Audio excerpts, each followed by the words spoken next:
Hello, everyone. Happy Friday, crew. I hope everyone is having a wonderful day. My day has been good.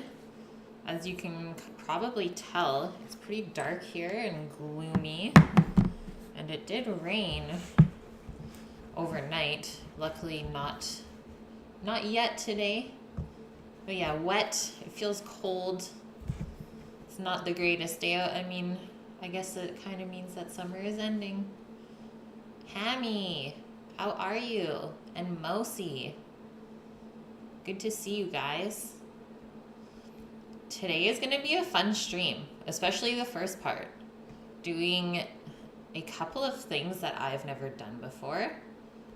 I am well, Hammy. Thanks for asking. So we're gonna make fruit liqueurs, which I think is gonna be delicious. Like, I'm not a huge drinker or alcohol consumer, but I think using the local fruits that we have picked and are in season is a good way to kind of preserve that flavor and play around with new skills. Why not learn something new, especially when it comes to food? And yeah, had a pretty chill day so far. Went and renewed the car insurance this morning, so it expired, so I had to bike there, which was totally okay. It's a really nice bike ride. Didn't really spend much time outside. Looked over the garden, making sure everything is good. Some of the tomato plants have grown so tall that they are now pretty much just like falling over and the branches are breaking. So pretty soon, all I'm gonna do is cut the top off so it doesn't keep growing too tall. And that way all of the plant energy can go towards the actual fruit, the tomatoes. So that's gonna happen pretty soon. And because they're growing so tall, that's because they don't get enough sun during the day. So they're really reaching to get that sunlight. So we'll have to kind of take down some trees and stuff this fall to really make sure our garden can grow to the fullest. Yeah, good luck with that. You made soup by yourself. What kind of soup? Okay, guys, and then for dinner tonight, we're making some really yummy shrimp and polenta. Like I was saying at the end of last stream, it's kind of like a shrimp and grits. If you guys are from America and even from the South, even better. But this shrimp and grits is Italian in style. So we're doing a nice chili garlic marinade on the shrimp. We'll put some fresh parsley in there too, and maybe some lemon to brighten it up. And then a creamy fresh corn polenta. As you guys can see on our nice little veggie tray there, on the other cam, we have 3 local ears of corn to use still. And then we're gonna do Parmesan and white cheddar in the polenta too. So it's gonna be really nice and creamy. This is gonna be a nice soft polenta. And then caponata, which is something I have not eaten a ton of in my life, but I did eat it while in Italy. I kind of made that one of my purposes when I was there, to try caponata, see how it tastes traditionally, and then hopefully today, this is the first time that I've made it since then, hopefully I can mimic those flavors and end up with something just as delicious. And the caponata, the base of it is typically eggplant or some kind of summer squash. So I picked the eggplant from the garden yesterday, and that's what I'm going to be using in it. Oh crap, welcome in, and Annie. Hammy, you just made veggie soup. Yeah, but still, the fact that you made the soup, that means everything. You attempted something new. And soup is always very nourishing. It's hard to really mess up a soup. Either way, it turns out edible. Unless maybe you oversalt it. You love shrimpies, oh crap. Optrix, you're going to be in and out today. The WCS Toronto StarCraft tournament is going on now. No problem, man. I am totally okay with this. StarCraft is sort of like Warcraft 3. Yeah, I have no idea what that is, but you do what you need to do to be happy and live your life. So that is not a problem. Matt, how are you today? And Chance, yes, happy Friday, guys. We made it through another week. Or at least I hope we did. We're all alive. That's what matters. You're making chicken dinner tonight. You got a dinner date. Hell yeah. And you're cooking for them? That means so much. At least that would mean a lot to me, let's say. Like if someone tries to cook for me, man, that is awesome because it can be scary. And plus it's just way easier to like use your money to go out for a date and let the restaurant do it for you. But like, what do you really get from that? So I am pumped that you are cooking for your dinner date. I hope it goes well. Chris, thank you for the sub and welcome to the Onion Squad, man. And even if you aren't subbed, just being here, that's all that matters. Matt, you're all right? Is work going by okay? Optrix, I'm drinking a nice Chianti Classico. Sounds lovely. Ham, you started a new cookery course with your mom. 12 weeks. That is so cool. I am so excited for you. Well, if you ever need help with any of that, you know where to come. I can help you.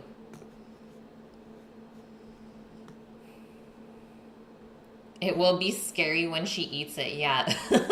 The moment of truth, hey? That's the risk you gotta be willing to take, though. You got this. Just don't overcook the chicken. 145 Fahrenheit, take it out, let it rest for like 10 minutes, good to go. Okay, so we're starting with the fruit liqueurs today. It's not that hard to do these, which I don't know why people don't do more of this. It's really so simple. Basically, you need 3 ingredients. You need your fruit, you need alcohol, and you need sugar. That's it. So simple. And then I actually totally forgot to bring the jars over, so I'll go grab the bin of jars that we're gonna need because we're making 3 different types of liqueurs. And then our prep for the rest of the day. So we'll do the plum liqueur first, since that mixture has to get heated up a little bit. Then we'll do the blackberry liqueur, and then the apple liqueur. After that, we can start on the caponata, just because the caponata, you can serve it either warm, lukewarm, or even cold. I'm gonna go for more of like the lukewarm room temperature style, just because I think that's gonna be nice with the rest of the elements in the dish. That way we can marinate our shrimp after that. They don't take that long to marinate since we are putting some lemon juice in there. So I would say minimum half an hour, max 2 hours. After that, we're gonna start prepping our polenta because that does take a full hour to actually make properly. I know that is something that I don't do long enough in my own experience, is cooking polenta long enough for it to not be grainy. So I always think, yeah, you can cook it within 20 minutes, but if you push it to that like 50-minute or hour mark, it's just gonna come out so much more creamy. So allow yourself a little bit of time for that. Then we'll cook our shrimp, finish our polenta off, aka just mix the cheeses and the fresh corn in. Cook it for another 5, and then we're gonna serve everything up. Dahoob, welcome in. Optrix, you're making some nice chipotle chicken tacos this evening. That sounds delicious. This week you're making the soup, then the week after you're doing chicken skills. Oh, man, I have done so many chickens butchered on stream, so check out the VODs if you need to. What? Oh crap, you bought an extra large pizza today. When you opened it, there was no toppings, no cheese, no sauce. Just plain crust. Yeah, where is the pizza aspect of that?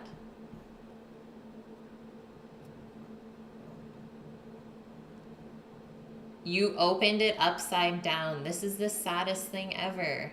Were you able to salvage it? That is so cool, Dahoob. And thanks, Chris, for the shout out. I appreciate that. I like how we all kind of build our little cooking community on Twitch. Everyone kind of helps each other out. Some nice healthy competition is always good. Okay, that's the plan for the day. Let me go grab these jars, and then we're getting into the plum liqueur, which has Sauvignon Blanc, so a little bit of wine, and then gin in it. And you can kind of spice this however you want. It calls for allspice berries and black peppercorns. I brought out a couple different spices that I think are gonna be good, so sit tight, I'll be right back, and then we'll carry on. I think I'll turn on the other light too. It's just so dark out today. It's sad. Hey, on a daily, how's it going? Hammy, you had Domino's for dinner at your friend's. Nice. Pizza night, always a good time. Okay, be right back, guys.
I am here with the jars.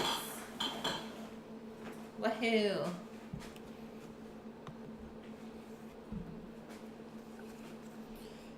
The English muffin recipe was from Peter Reinhardt's Artisan Breads Every Day. Oh man. I think the only English muffin recipe I've tried is from King Arthur flour, and that recipe worked really well. Okay, so what we need. Our yield today is going to be about 1.5 quarts, aka very close to 1.5 liters. Turn that other light on. So we need 1 pound of small dark plums, which all of these plums that I'm using, these have not gone into the fridge at all. And we picked these just from a tree over in our neighborhood. So public plum tree, Sam and I harvested, and these have been sitting out for like 2 weeks already. So they're getting really nice and ripe. And without them being in the fridge, they're gonna stay really nice and sweet. So let's measure out our plums. And by the way, guys, this recipe that I'm using is from this book called Saving the Season by Kevin West. I've used quite a few recipes out of this already, whether it's pickles or jam, and now I'm exploring their fruit liqueurs. Every other recipe has worked very well though.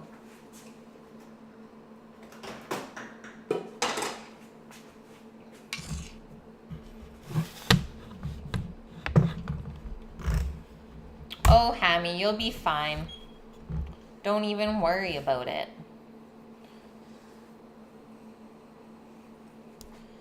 Okay, 1 pound. What is that gonna look like? I'm gonna try and pick all the super ripe ones. I might have to throw a couple out too because they're just getting too soft.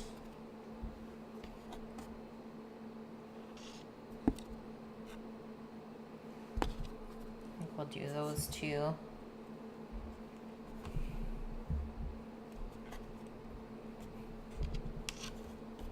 Has anyone else made fruit liqueurs before? Or is this something new? Okay, there's our 1 pound. We still have some plums left over. I think I'll make like a plum upside down cake or a tart. Did you plum forget? Classic.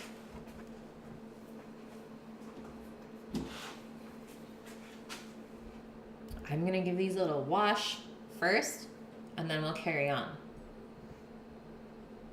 It's important to not wash your fruit right away though when you pick it, because like fruits and vegetables, they have this natural, I guess, coating on the outside that helps them stay preserved. So if you wash them right away, they're gonna go bad faster.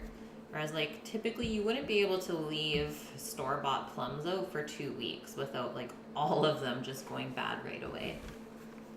So that's another little trick.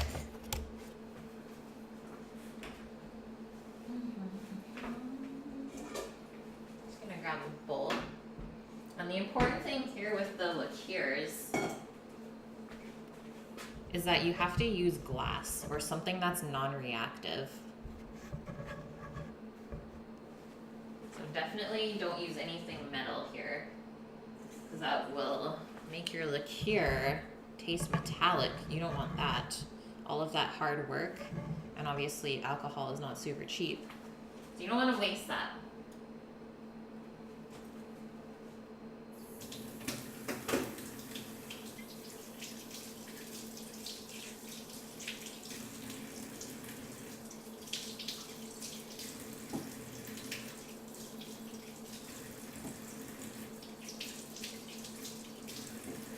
And I guess the good thing about fruit liqueurs is that you don't have to buy the super expensive alcohols. You can buy the cheaper alcohol and it's going to turn out pretty much the exact same.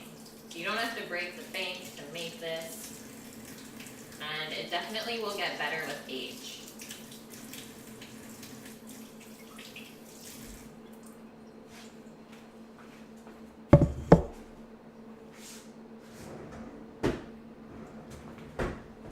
Stefano match. He will be right back. Serious business, guys. Okay. Says have the plums, place them in a saucepan with the wine, sugar, spices, and pepper. Bring to a boil and simmer for 5 minutes. Turn it off. Stir in the gin, and then pour it into your jars or crocks. That sounds very easy, doesn't it? Okay, let's get going. So we need a pot that's big enough to hold all of the liquid as well. So keep that in mind. I think this should be fine. And then as I have the plums, I'll just put them right into this pot. Easy peasy.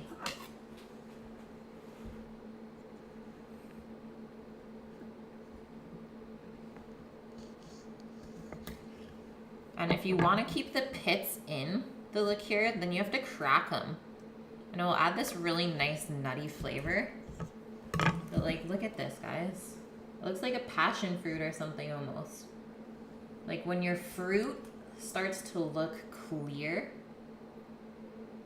and there's like not really any fibers showing, that's when you know it's like optimal ripeness.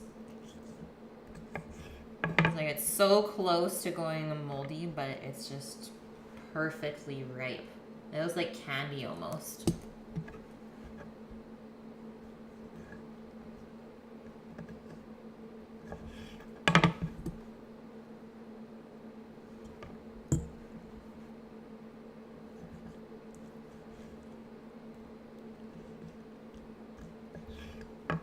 What are these? These are Italian plums.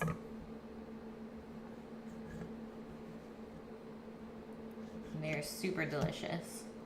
The one I ate the other day actually kind of resembles passion fruit flavor. It was a little bit confusing for my palate.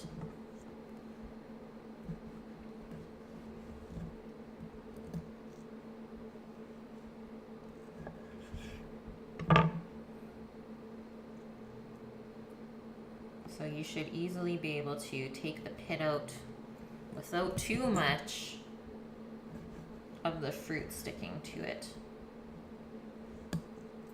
If it doesn't want to come off easily, well then it's just not quite ripe enough, but I'm sure we can still use it.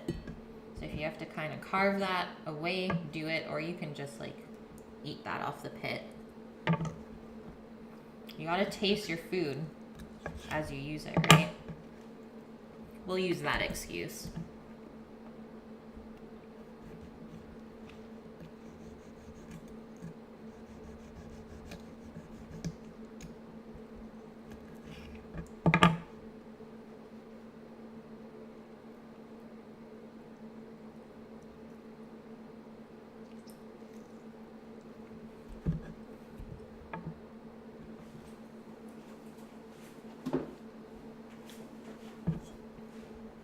So has everyone been enjoying their first week of September? Can't believe we're already a week in. Time is going by too fast.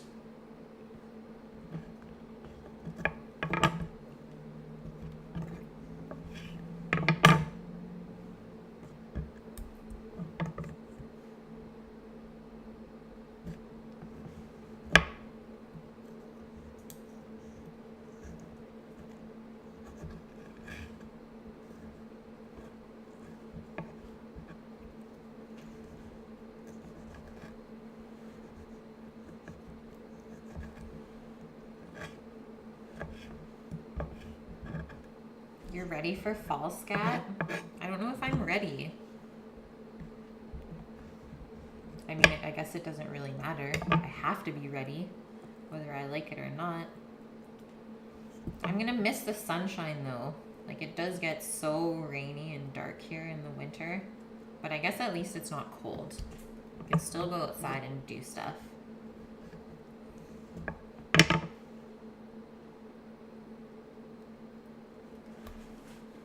I do love the colors of fall though. I love the food that you eat in the fall. So fall is definitely not a bad thing. Obviously I love the harvest season and preserving.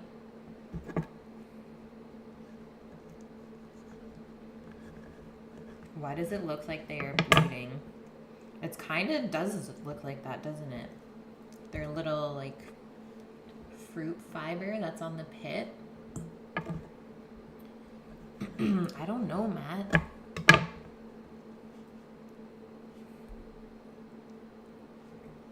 Oh, wrong way.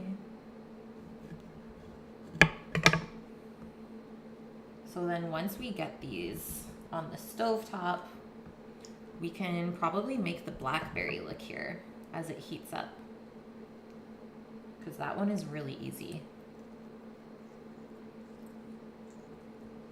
And the recipes are all posted in Discord as well. If anyone wants to play around with this stuff, maybe on the weekend.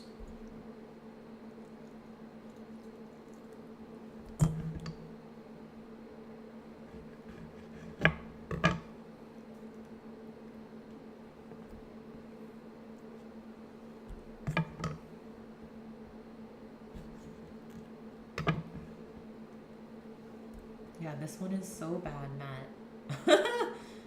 What happened? What did we do?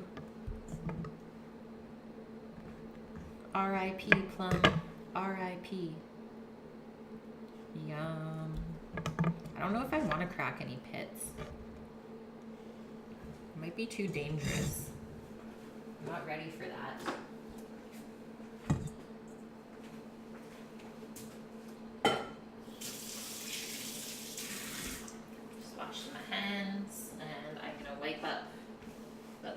Juice from the board.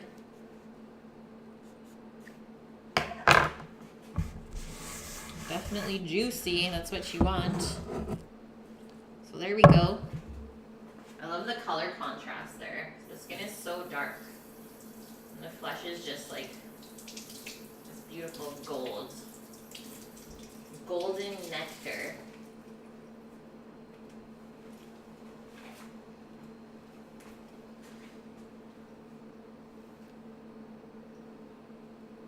So here is our wine. It calls for a Chilean Sauv Blanc.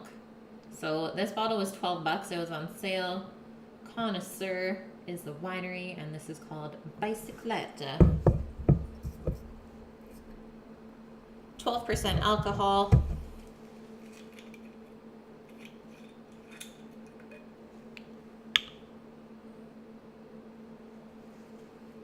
And we need this whole bottle. Hell yeah.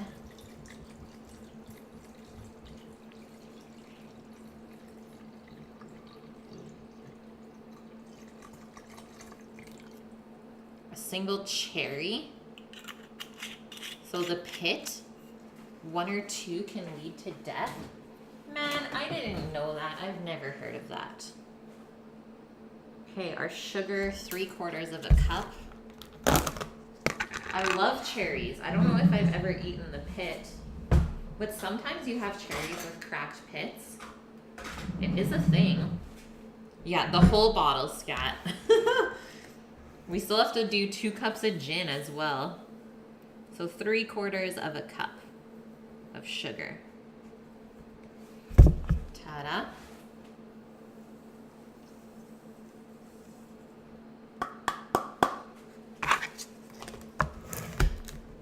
Yeah, let's go. Just add another bottle. Keep going.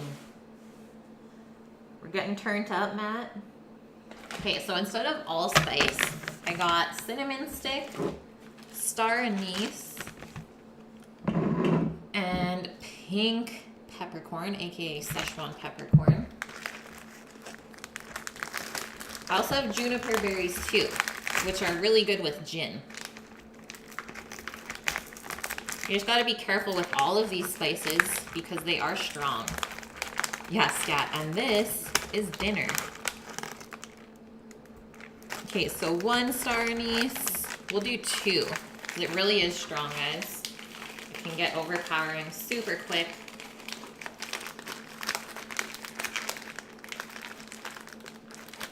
I will close that later. You're at work, so you won't get turned up for another 2 hours. Oh, man. I'm thinking Sammy and I might go for some ice cream tonight. A little bit of Dairy Queen action, maybe, since there's nothing else really good. Got that craving.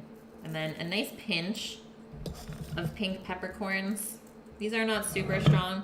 They're really nice and floral, though. And they don't really have that spice that black pepper does. And then here's some juniper berries. Or allspice. Actually, maybe allspice. We'll do like 4 or 5. Banana split. Yes. Or I was looking at the new Reese's Blizzard with Reese's Pieces and cups. Insanity. Okay, so bring this to a boil and simmer it for 5 minutes. And then we'll stir in the gin and pour it into the jar. That seems too easy almost.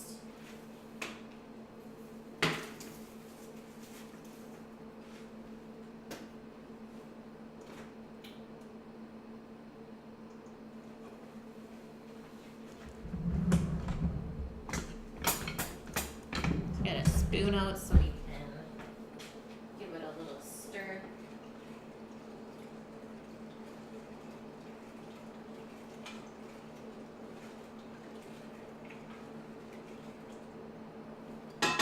I guess fruit liqueurs, really good idea to kind of use up random liquors that you have that have just been sitting around for a long time.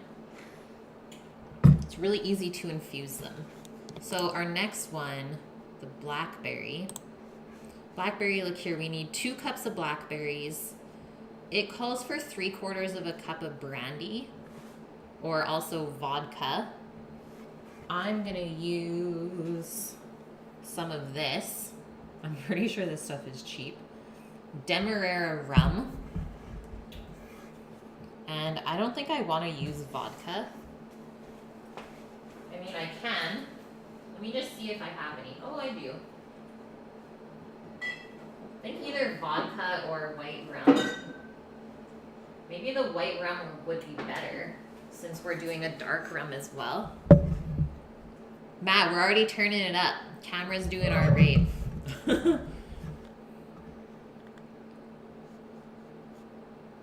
Ah, 1 cup of simple syrup. I was like, where's the sugar?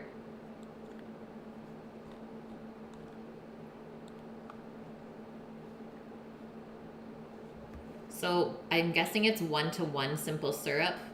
So half a cup of sugar, half a cup of water. Then you just bring that up to a boil. And all we gotta do, oh, we actually need some lime zest too. That's gonna be delicious. Put the blackberries and lime zest in a sealable glass jar. Muddle it lightly to release the juices, and then add your liqueurs. Seal and shake. Let the mixture steep for 3 days at room temperature, away from direct sunlight, so keep it in a nice shady spot. That's cool. Then you strain it through a really fine strainer. Press all the juices out and filter it again if you want it really nice and clear. Discard the solids, or you can use them like over ice cream. Who doesn't love boozy berry mash over ice cream? Do we have any good old stuff? Well, I don't want to use the good old stuff. That's why we use the cheap alcohol.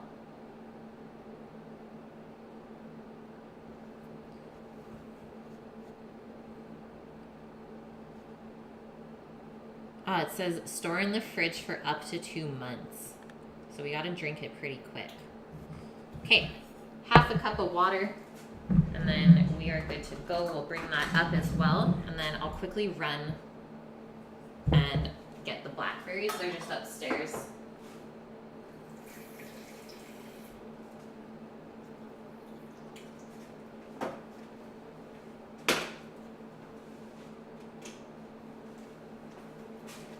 Okay, be right back, guys. Cheap is good for cooking. Exactly. That was one of the notes in the book. It said to use the cheap stuff.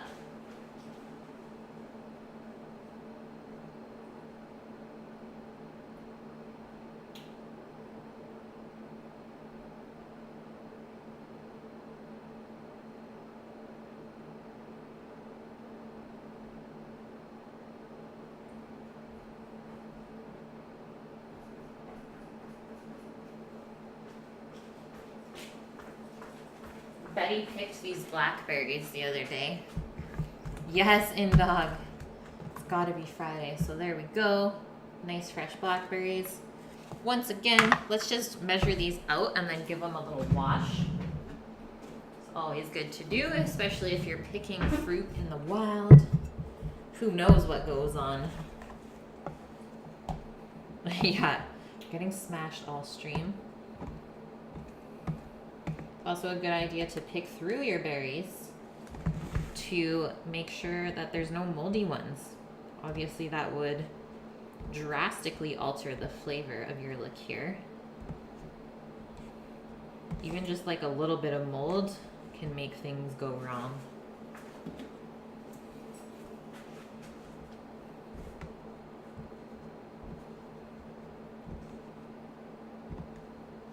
This is a sorcery stream.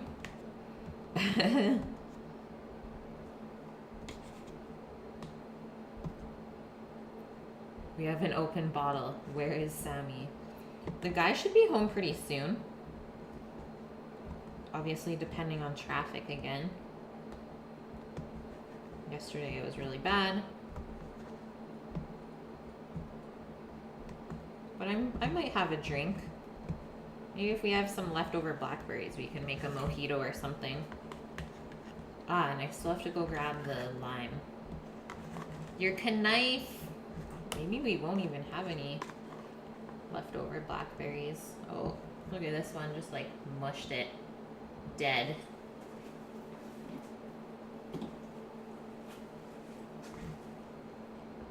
Wow, I think I only threw out 2, and that was the perfect amount. Okay, just giving these a quick rinse.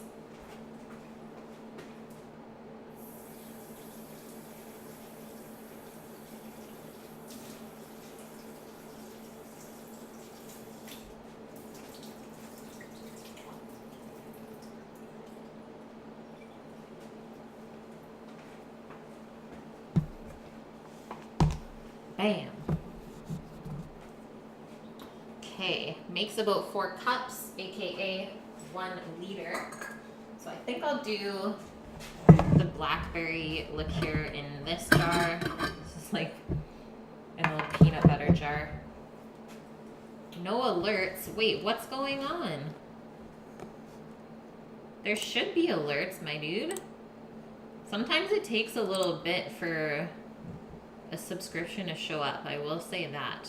You might have to refresh.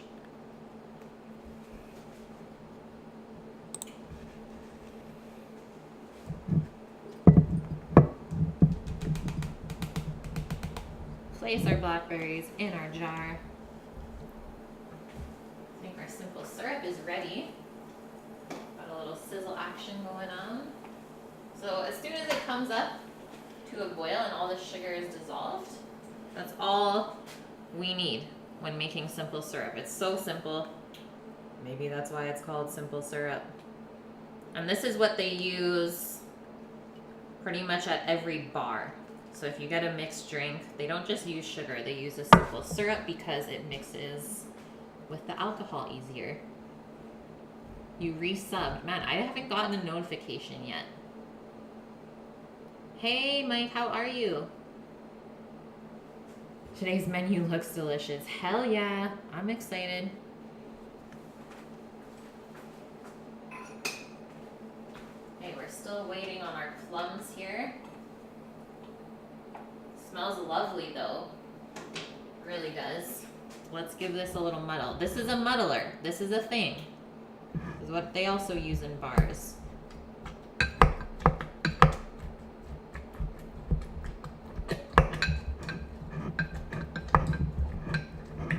The blue knife of awesome. Yeah, we see it, Matt. We see it. This sounds though, hey guys? Not the best sound. Beat your berries up.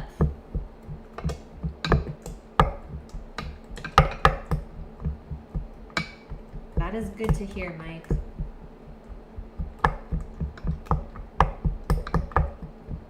Okay, that looks good. It's nice and juicy. What is this? This is blackberries that we just smashed. Smashed them up. I'm going to go grab a lime so we can zest it.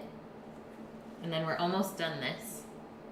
Should be called a jammer. Maybe that's what we'll name the liqueur. Blackberry jammer.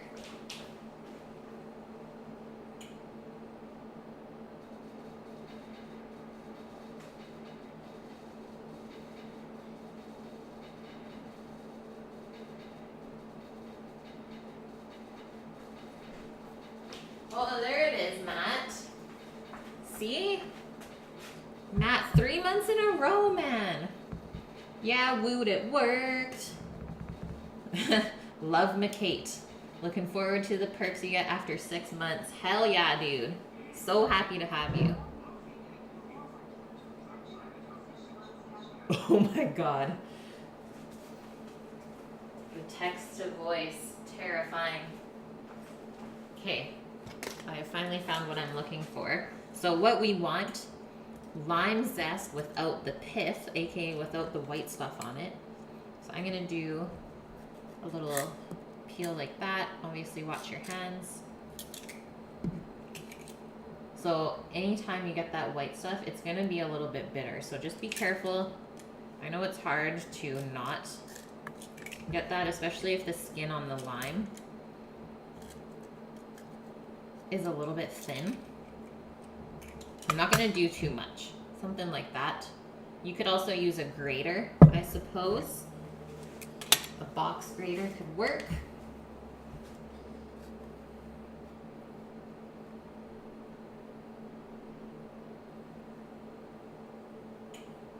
Blackberries and lime zest in the jar. Muddle lightly, then add your brandy and vodka. Seal and shake.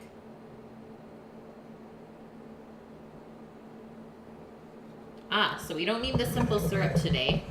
So I can just pack that away.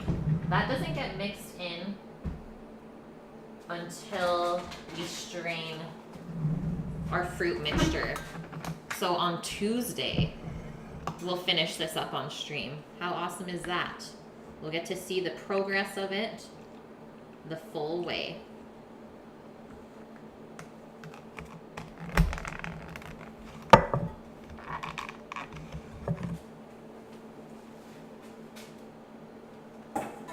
Okay, our plum stuff just coming up to a simmer. So I'm just gonna set a 5-minute timer. That's what it said to cook it for. We'll let our simple syrup just cool off on the side here. And so our alcohol.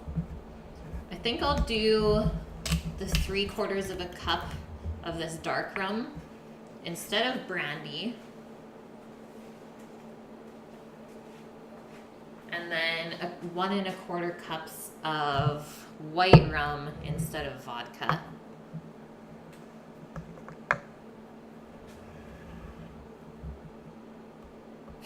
Yeah, what do you get after 6 months? I guess we'll see. Oh, Matt, how are you? Okay, so this is only 1/2 cup. I'll do another half. Actually smells really good. I'm a huge fan of dark rums. Probably one of my favorite liqueurs.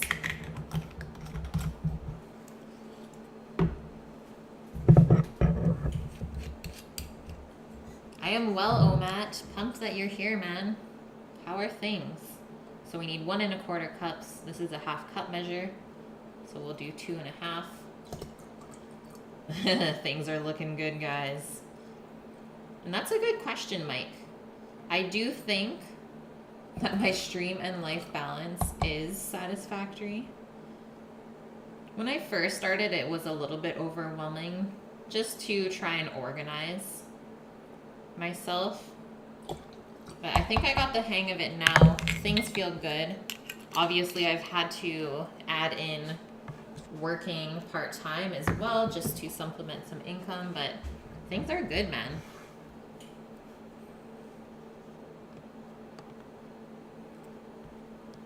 I think it's a good creative route for me to still enjoy cooking and do my own thing compared to when I work in the restaurant, I'm cooking someone else's food. Okay, it says seal and shake. Do we trust our seal? Let's hope so. Go as tight as we can. And we'll shake it up. Yeah, it's Friday. Everything is good. Exactly, man. You now stream, Hammy Tom Tom. That is cool. What have you been streaming? Shake it like a Polaroid picture. Hey, yeah. That looks good. That color, though. I'm sure when we strain this, it's going to be quite lovely. Okay, we'll say goodbye to this for 3 days. And like I said, on Tuesday, we'll finish it on stream. AKA, we just have to strain it, get all the juices out, and put our simple syrup in. How easy was that, though? What's in it? So we did 2 cups of blackberries, 3/4 of a cup of dark rum, 1 1/4 cups of light rum, and just a little bit of lime zest. And then the stuff on the stove is going to be a plum liqueur. So let's get our jars ready for that.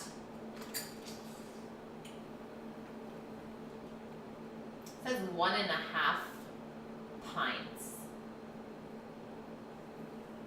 I think this might be perfect, these 2 jars.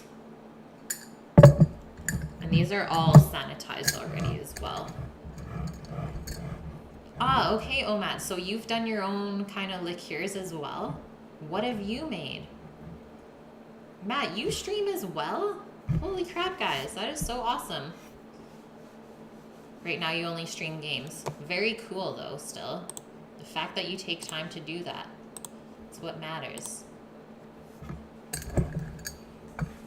Okay, so the rest of this recipe, we just need to stir in 2 cups of gin. And I am using Gordon's London Dry Gin. You made Arancello. Yum. And you still have some. That is so awesome, dude. So we'll try and split this as even as possible and then just split 1 cup of alcohol into each jar. And that way they should infuse properly. The color of it looks amazing though.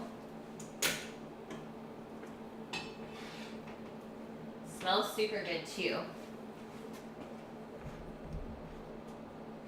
And these are gonna be things that I'll probably just kind of sip on either before or after dinner. Look how nice this looks though. Like I said, I love the color contrast of the Italian plums. Whew! There's still some wine in there too. My nose.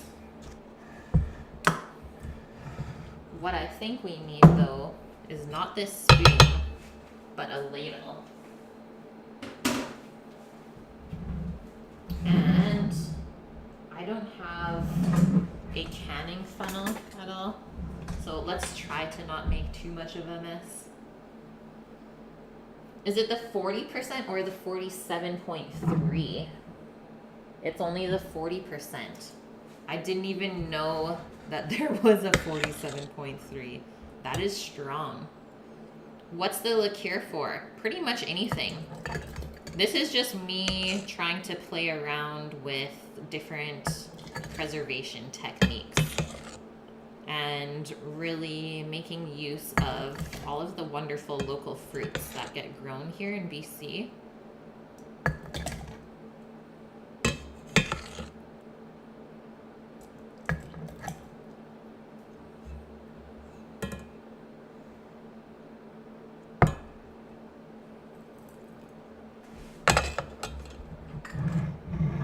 You just ate 2 pounds of stir fry. You must be hungry. Yeah, but you'll still watch food. You are committed. I respect that. Okay, 1 jar is gonna have the cinnamon stick since I only put 1 in. So maybe they will end up tasting a little bit different.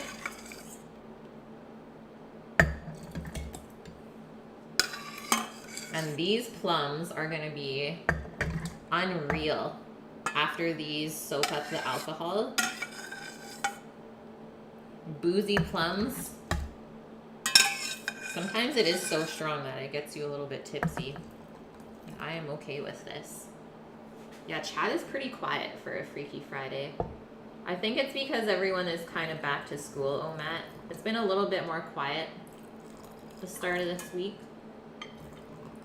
I mean, you can't really blame them. School does take precedence. I am excited for this. This looks so good.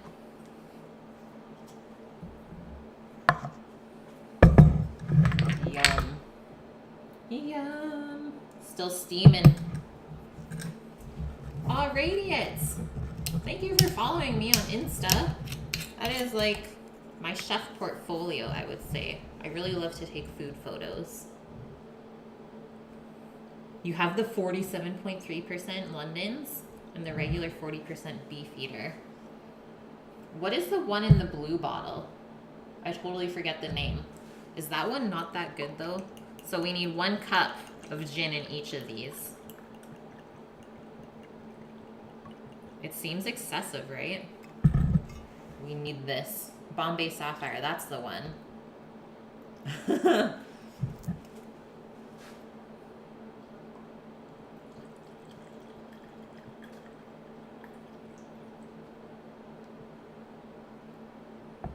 Oh, don't spill the alcohol, Kate. The hell are you doing? You know your gins. I knew you would know it.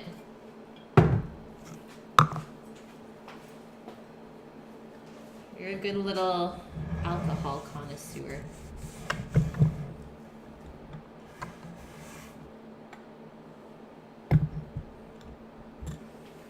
Okay. We'll leave that measuring cup out because we still have to do the apples. We're doing really good for timing though, right now, guys. It's only 3:30.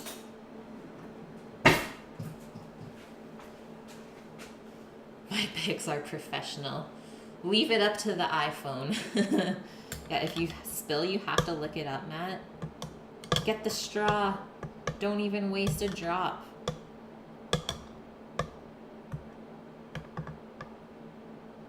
It looks like there's more in the one on the right. I guess it will just be stronger then. Alky abuse. R.I.P. Jin. R.I.P. Okay, that is it. Maybe I should give this a little taste. What do you think? She's gonna be strong. So it's just gonna get better with age. I should probably read the little excerpt from the book too about this alcohol in particular. Smells good. That's gonna be delicious. I think maybe if you wanted to even put some orange zest in that, it would be so good. And with all of the alcohol in there, I'm getting more sweetness than anything. That's amazing. Okay, so it says cover right away. And that way it'll kind of sterilize if you do that while everything is still hot.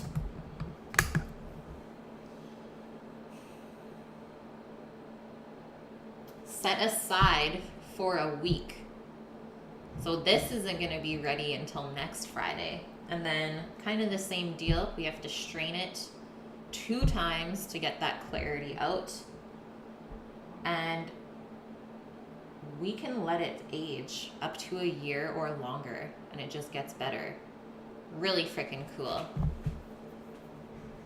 It looks like the wine. Yeah, kind of looks like mulled wine, hey? I guess it's kind of like a plum wine.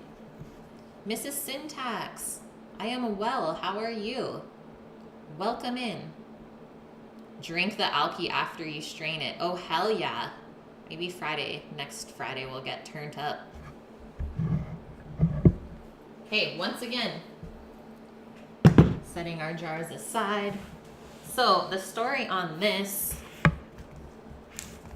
says there's a grower who shows up at the Santa Monica Farmers Market every year in early summer. She sells an endless succession, that's a hard one, of plums through the end of the season in mid-autumn. Took me about 5 years to learn her name. She was always just the plum lady. What a name to be known by. It's like, oh, it's just the plum lady over there. I particularly like the wild plums she brings in for 2 weeks at the end of June. What wild means in this case is hard to tell. Indigenous, maybe? Feral? Spontaneous hybrid? So like I said, these are wild plums. They are grown on a random public tree in a walkway by my house that I decided to pick. So they have been out in all of the weather conditions. They are wild. The plums are deeply flavored and hardly larger than a Bing cherry. So obviously these ones are a little bit bigger, which is why I wouldn't even bother pitting them for jam. It's quicker to drown them in alcohol for plum liqueur.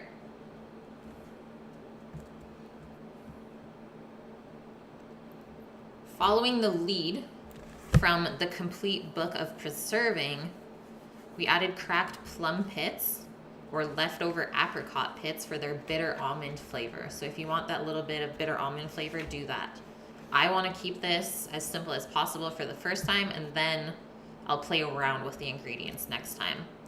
Don't spend the money on top shelf alcohol since the fruit, sugar, and spice smooth out its flavor with aging. A necessary step for all homemade liqueurs. So they're not going to be the best when you drink them right away. That is that. So once again, this book Saving the Season by Kevin West. I think that's like the 5th recipe I've used out of that. Do I ever do bedtime stories? I should, hey? Just do a quick like bedtime story stream at night. Read you guys a book. Syntax, you're down with the crazy weird flu for about 5 days. Oh no, that is the worst. Can't do much, so you're taking the time you can't spend outside right now.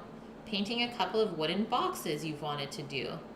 You're partially in lurk mode. That is fair. At least you're still being productive. That is awesome. Rook, what's up, man? Welcome in. You want a matching house interior and hated all these different wood styles compared with your white and black furniture. You don't want to throw them out. Oh, your childhood wooden box. That is so awesome. Okay, our apple liqueur, also called apple schnapps, if you want. It says, in the long, dark evenings of winter, what would be more welcome than a fragrant whiff of sunny apple orchard autumn preserved in schnapps? What could be better than that? I don't know, guys. Oh, Sammy says they're on their way home. That is good. Mrs. Syntax. Matt, thank you for gifting Mrs. Syntax a sub. That is your first gifted sub in the channel. That is so generous of you, man. Thank you, thank you. And here's the cool thing, just so you guys know. Twitch actually does something in September. I think they just started it either today or a couple days ago, called Subtember. And for the rest of the month, every time someone gets gifted a sub in the channel, the following month, they can renew their sub for only $1. So they're discounted 80% off if they want to resub again, if they so enjoy the channel, which is so cool. So that's just another way to give back and grow the community little by little. Yeah, you're not really sick, just having high fevers. That is sick. Fevers take a lot out of you. You just hate losing time. Me too. That is like one of the things I hate about being sick. It's like, I could be doing so much more right now. Now trade you knives, Matt. Which one would you choose? Twitch hopes at least like 70% forget auto renew. It's true. They kind of get you with that, don't they? You want the green one? There is no green knife. The heck are you talking about?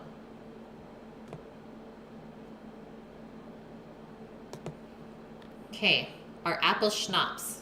It says portion size, 750 servings. What? Maybe if you're having milliliters. So we need 4 apples, which I'm going to guess are more medium size. The apples from our tree that we picked, they're smaller. So I decided to use 6 instead of 4. And we don't even know what kind of apples these are. I'm guessing like a Braeburn Pink Lady mixture, or maybe a Gala. But they are so nice and sweet and tart. Then we need half a cup of sugar and 750 mils of your alcohol of choice. So it says vodka here, which we can totally do. And then our method, remove the stems from the apples, scrub them in water, rinse well and dry, quarter and seed the apples and slice really thin. Without peeling or coring. So we're not taking the core out at all. Oh, you want the green sub knife. Man, you can't. You can't go back. Mrs. Syntax, yeah, I have a green one. Hell yeah. Love them type of apples. Me too. Pink Lady, one of my faves. Man, seriously, Matt. Thank you for gifting Hammy Tom Tom a sub as well. You are too generous, dude. Sub chat only. You're so awesome. Thank you for brightening up my Friday just a little bit more. You know what? That's the thing, guys, is I always say this, even if you don't have the money to sub, you taking time out of your day to spend it, maybe even just a little bit with me, is all that I ask for. It is no problem, Mrs. Syntax. Everyone's welcome here. You have a pet foster home? Oh my gosh, you run a rescue? Kudos to you. Okay, so we need 2 1-liter glass jars. Let's get ourselves ready. One of them is an old pickle jar, this guy. This is just a typical canning jar. Both are a liter. Mix our apples with sugar. Put them into the jar. Seal, and then we'll leave it in a cool, dark place for 3 days as well. So both the blackberry liqueur and the apple liqueur is going to be finished, or at least strained, on Tuesday coming up, which is awesome. Hammy's shaking. He's so happy. You do a small critter rescue. Amazing. Hee. What is your favorite small critter? Stefano 1. Hell yeah, Optrix. Okay. Let's go scrub these guys in the sink. They're not super waxy, obviously, because they haven't gone through the, I guess, hoops of being in a supermarket, so it shouldn't be too hard to wash these off. And they're kind of funny looking. They got some warts on them. But you know what? Ugly food needs love too. I will be right back. We'll do this for now. You want to be scrubbed, Matt? Are you sure about that?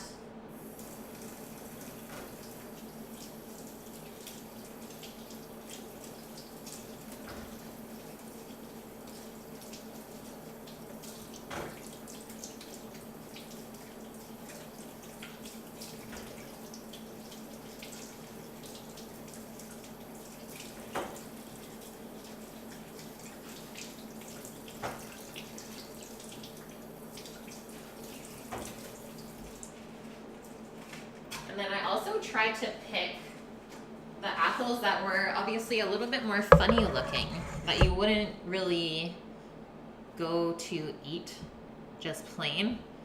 Like pick this, imagine picking this apple up in the grocery store. Would you buy this? Or would you be like, what happened? I don't want to eat that. So pick the ugly fruit for your liqueurs. Considering it's gonna get strained out anyways, doesn't have to matter what it looks like. Rats and mice, but you also have 3 chinchillas you absolutely adore and 4 cats. Chinchillas are so cute. Ugly food over slow poison every day. Hell yeah, Cookie.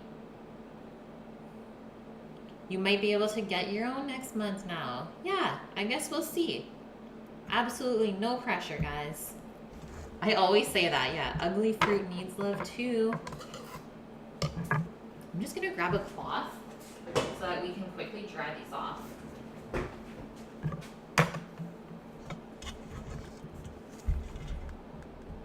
then we will cut them up. Depends on the purpose of the food you buy and the price.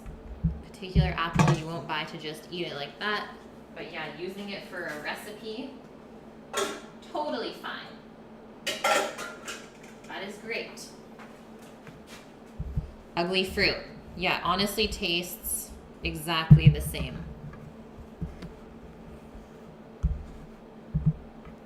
Did we test the one apple? No. I have eaten one of these apples though, and they're delicious. And we picked these 2 weeks ago now, so they have aged well. They're starting to smell really sweet. So I thought that this would be the perfect time. You think it needs some medical help. Man, you can't just judge something by the way that it looks, Matt. The apples have STD, guys.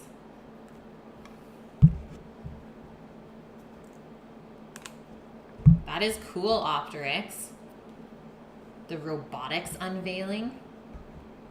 Just trying to take these stems out. It's a little bit rough.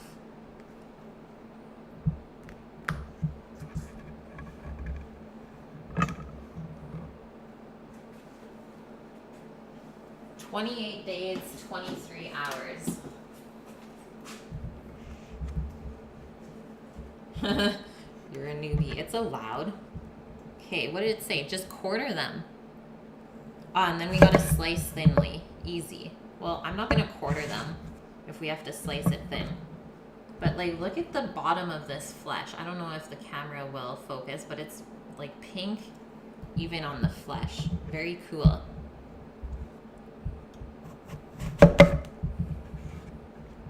The color gets transferred through. So I think that this look here is gonna turn out super nice. Like, look at this one. You gotta start somewhere. Exactly.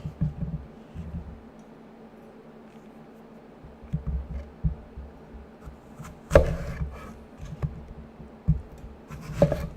think the only thing I'm gonna trim is maybe that little boo-boo off. But the rest of these, totally okay. Just a little bit of blemish. I'm alright with that. You miss a good apple schnapps. Is that a German thing? Yeah, ugly on the outside, beautiful inside. Okay, so now it just says thinly slice, not taking anything out. And I like that because it uses the whole thing.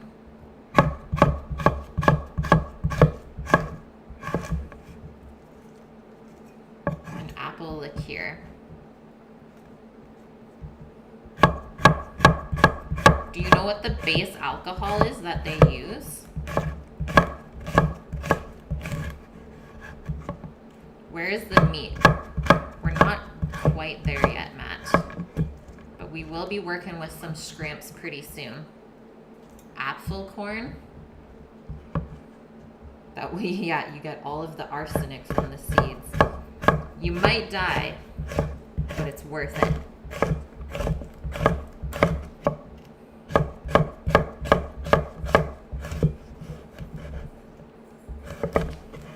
Crappy healthy food. Matt, we're making liqueurs. I thought this would make you happy. And you're still upset? They distill it from apple jack. Oh man. Doggo is here to taste test a piece of apple. Doggo, what you think? Come here.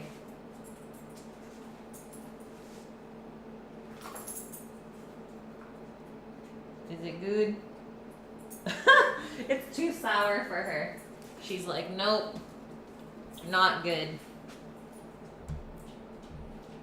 Now we know.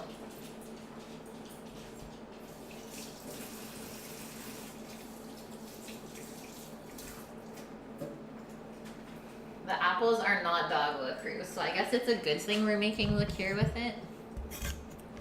Yeah, you waiting a week to get drunk? That will make you happy? Never.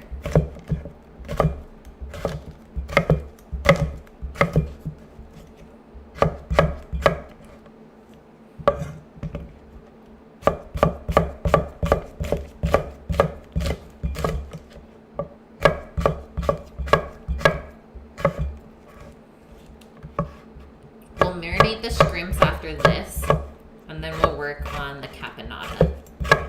That way Matt can have his meat fix before he loses it. What is caponata? It is an Italian dish of like marinated eggplants and different vegetables and herbs. It's really nice. We'll actually go through the history of both caponata and polenta when we move on to that stuff, because I think that's important to know the origin of what we are making.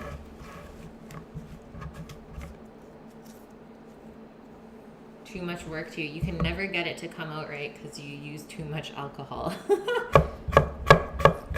Maybe.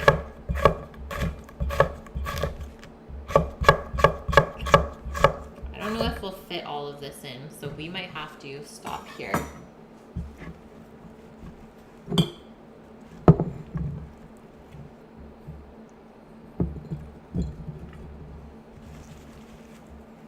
We just need to make sure that we completely submerge all of the fruit with the alcohol. I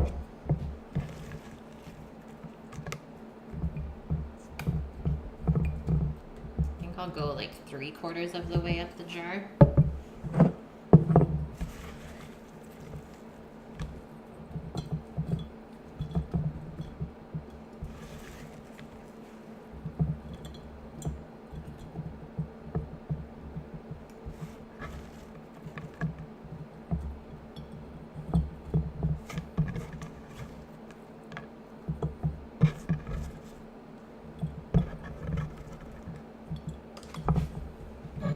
Maybe we can. We'll finish off these last two. Cutting it close though.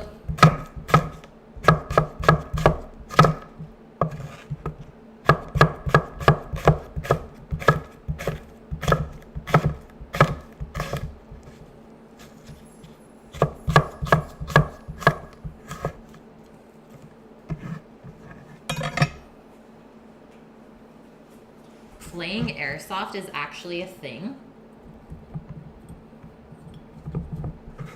So it's like paintball except with airsoft. That's nuts. You guys are crazy. Yeah, headshots in paintball, insane. Oh man, yeah, hot toddy with some apple liqueur.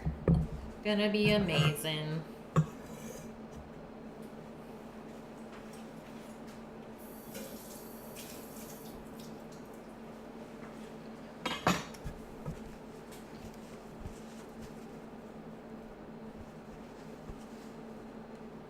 Okay, now we need to add our sugar. So only 1/4 cup of sugar per jar. And then we'll shake it up to make sure that it's nicely covered, and then no alcohol going in until Tuesday.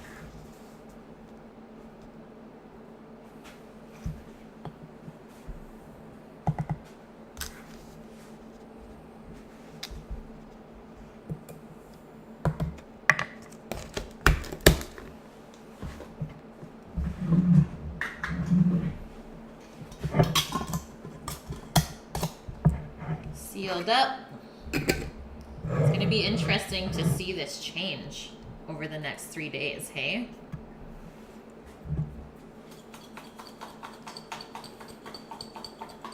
Shake it.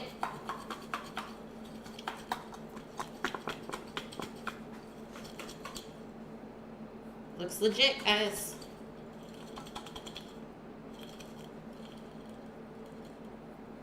There we go. Next one.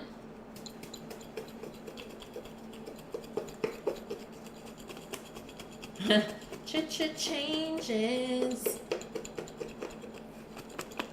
Turn and face the strange. This looks lovely. Love the color of those apples. Pink and red. Okay. Maybe I'll put all of these onto a pan so that I can easily transfer them to our cold room.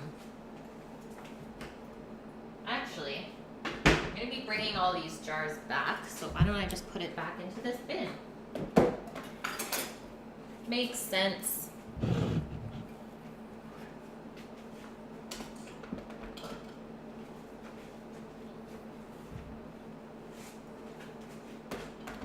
Lovely. We did it, guys. How easy was that, though? Honestly, that was easier than I thought it would be, I think. You're singing at work and you're not even watching the stream. Yes. I got you.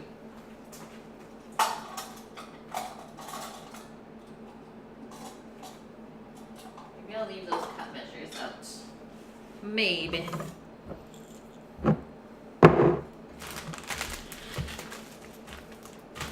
Put the spices away later. Easy mode.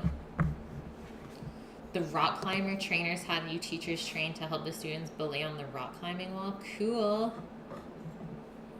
Yeah, the color of the liqueur, I think, is going to be beautiful.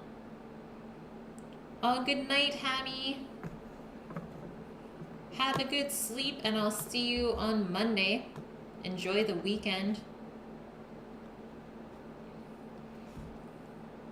Okay, done, done, done. Let's cross off what we've done so far. What do we got? 2 hours to finish the rest of dinner prep, which I think is more than doable. Like I said, the polenta takes about an hour to make. The shrimp, we want to marinate them early, so they'll get probably a good hour and a half marination before we cook them. And then our caponata, like I said, you can serve it hot, room temp, or cold, depending on what you want. So we'll do the caponata earlier rather than later, so we can focus on the shrimp and polenta later on in the stream. I am just going to quickly go to the bathroom, and then we will carry on with dins. Hold down the fort, guys.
Before we start, I'm just gonna go feed Doggo before she starts bugging us and before I forget.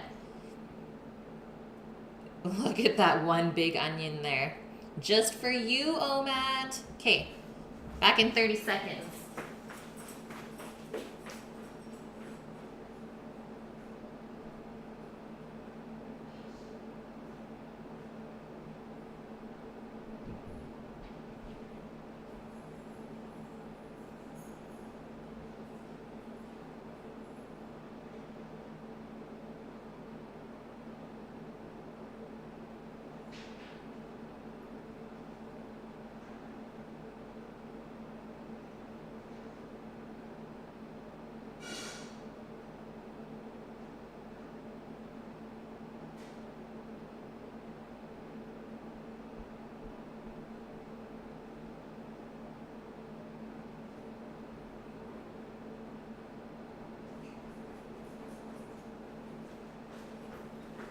Okay, let's get into some scrapes.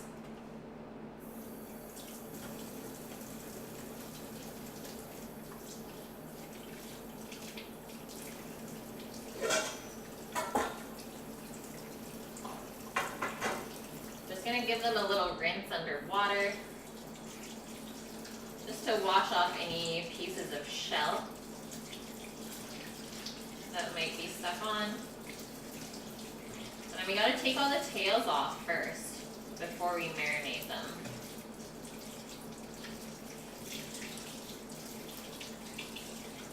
Because we're gonna be eating this dish with, whoa, the power's flickering. This is not good.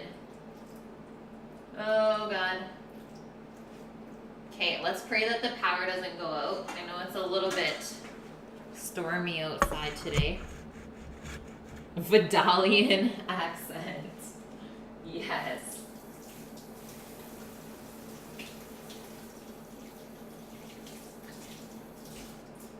Dear power, please stay on. Love that onion spam, guys. Thank you for that. Look at these shrimpies. We got lots. At about 1 kilo here. And I'm gonna take the tails off, but I'm gonna save them. There's actually quite a few uses for shrimp shells. A slight Australian accent with a hint of Scottish. They look very white. They are. They're very white.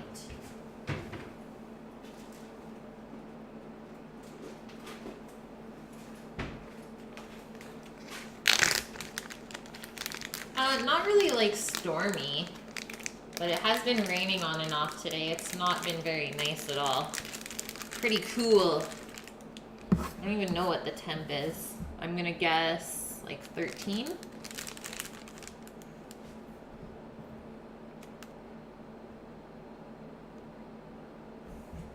Let's check. Oh, it says 15 degrees. Close enough. We have a survival kit. That is something that I actually need to put together still. Obviously, we have our storage room with a lot of different foods and stuff that won't go bad. But we really need to put together like an emergency kit. Because like earthquakes, they do happen here. And you never know, like maybe one time it will be really big and then we'll be in trouble. So we should be prepared. That's the thing living on an island, right? Is you're pretty much stuck there. Have I heard of Golden Ears Provincial Park, Alouette Lake? I have not. What kind of weather is in Canada? We get all kinds of different weather depending on the part that you live in. So Sammy is from the east. They get some pretty harsh weather conditions, whether it's super hot in the summer or really, really cold and snowy in the winter. That's Ontario. Alberta is kind of similar, so that's the prairies. That's where I grew up. It would get smoking hot in the summer, but it's very dry heat. And then winters were long and cold as well. Not as much snow as Ontario, for sure. And then out here in BC,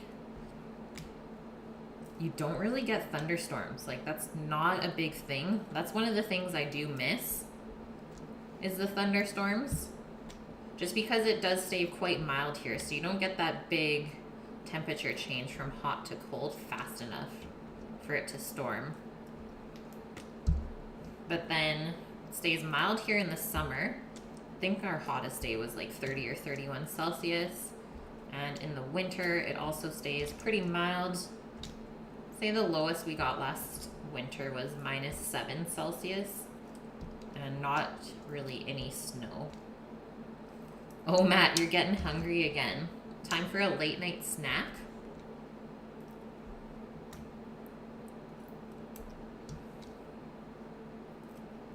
You get a different picture of the day, and this one picture is so beautiful from this region. Ah, Alouette Lake in Vancouver. There are so many different places to hike and explore here. It's really endless, and that's one of the things that I really like about living out here.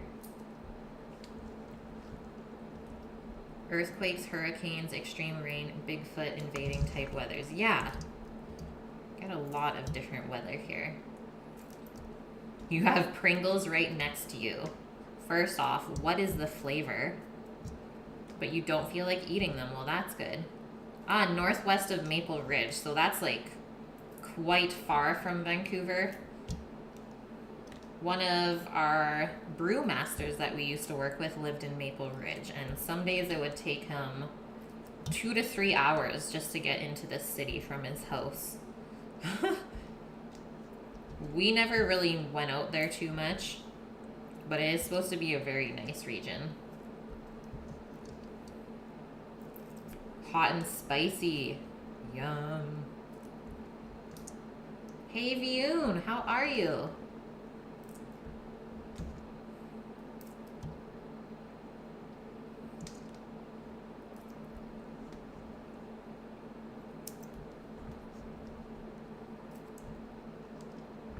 I think we're almost done here with our scramby shells.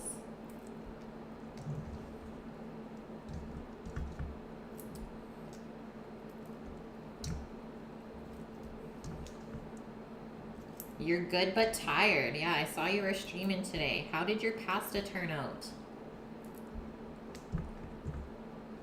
The food was amazing. Well, I guess that says something about your valiant efforts then. Okay, I think I got all the shells. Usually when you think you got all of them, you definitely don't. Do we have any myth monsters? I think it's called the Ogopogo. And obviously the Sasquatch. The Ogopogo apparently is this like little monster type thing that lives in the Okanagan Lake. And we used to travel to that lake quite often when we were young. So I was always a little bit freaked out about going in the water in the lake. Sad but true. Okay, there we go. We are all taken care of. All of the shrapnels have been put aside.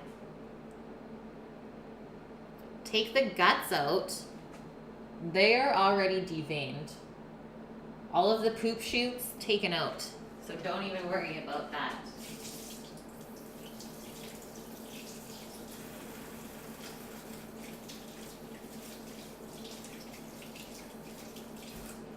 Now, I think I'll just transfer these to a bowl.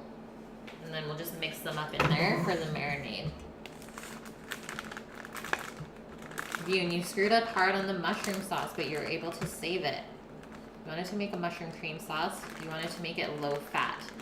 Something which you've done before. You used milk in the sauce and it immediately coagulated. Yep. That is the thing with milk. You let it boil up, took out the curds, and blended everything together. So it came out as a mushroom paste, which was okay.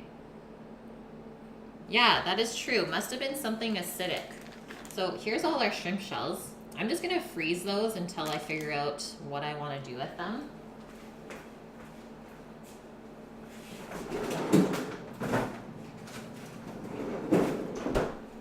Now on with our marinade. So we need garlic, some chilies, lemon, some oil, maybe some salt and pepper. And this one to me is really interesting, is baking soda. Have you guys ever put baking soda on shrimp before you cook it? I know it sounds weird, but we did it last time and it really helps to keep it more plump.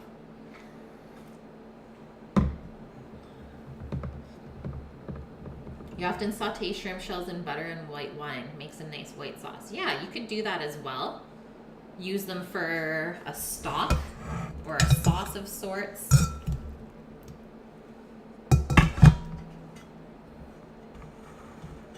Remove the shells when you're done. So simple. Okay, I'm just gonna sanitize that strainer. Because raw seafood, yeah. The mezzaluna were super delicious. If it wasn't so much damn work, you'd make that more often. Yeah, pasta from scratch, not the easiest, but I think it's worth it.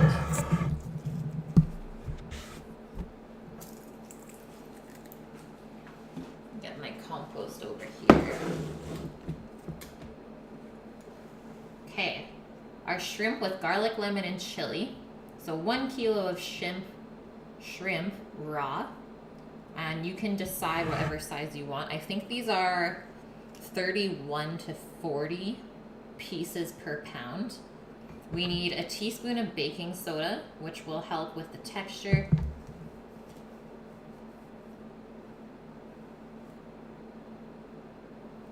Matt, what's up? 3 cloves of garlic, so we're going pretty heavy on the garlic here.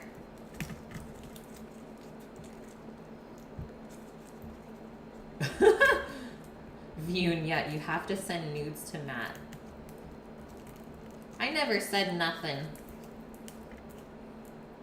Matt just wants all of the nudes. Okay, this is so hard to get the garlic off of the head. Insanity. It's so sharp, the top of it.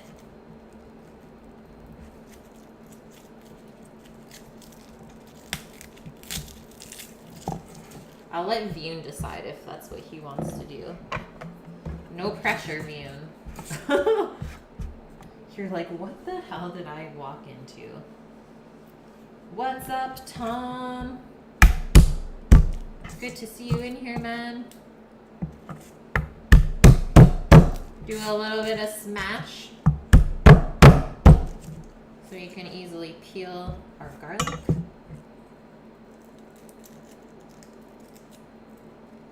This one looks weird. I don't know what happened there. I think it's seen better days. Have some nude. Click at your own desire.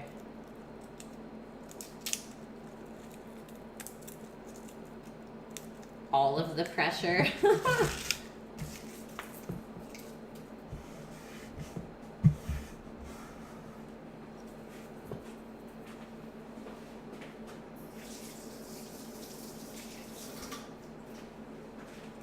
Let's use our garlic press. Let that do all of the hard work for us. We'll just put all of the ingredients on top of the shrimp, and then we'll just give it a little toss after.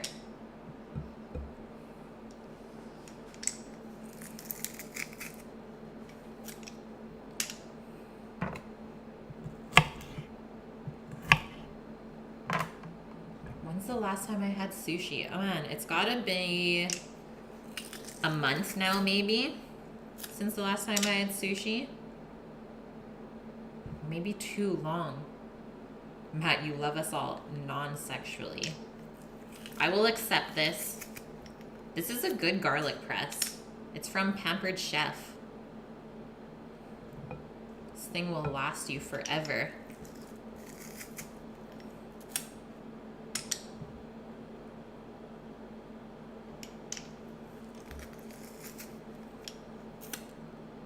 I sometimes even do ginger in this, where I just slice the ginger thin. Make sure it fits in the bottom of the press and then press it out. Such an easy way to mince ginger without trying to chop it really fine. Yeah, either that or you saying no homo. Fair enough.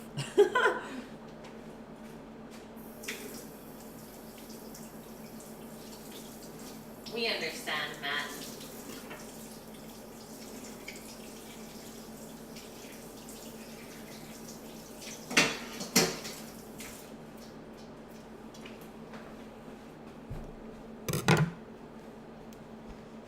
I would like to put some parsley chopped up in here as well. I just don't know if I still have any in the fridge. That would be a good option. Okay, our lemon. We're gonna zest and juice it. You see one more shell on the scrimps? I don't think so, man. I think I got them all. Let's hope not.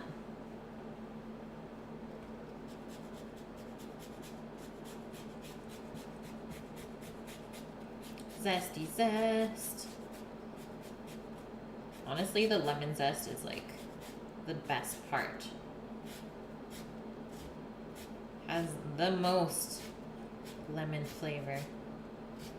And plus it's not sour.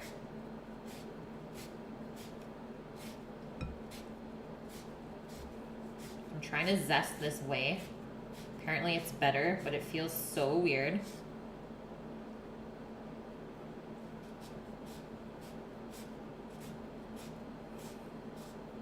Man, there's no shell, I'm telling you. You guys are seeing stuff. Okay, that looks good.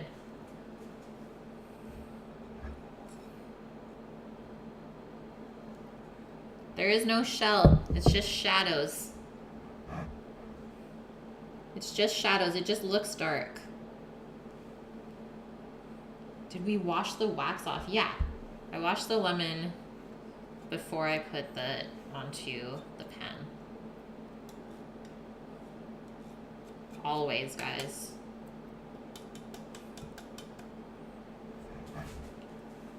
It was a shadow. Whew. Good thing. Thanks for keeping me in check, though. Prime example of people helping people. Blame the streamer, always. It's okay, Vune. We won't blame you today, man. Okay, so I roll the lemon. Get all the juices loosened up.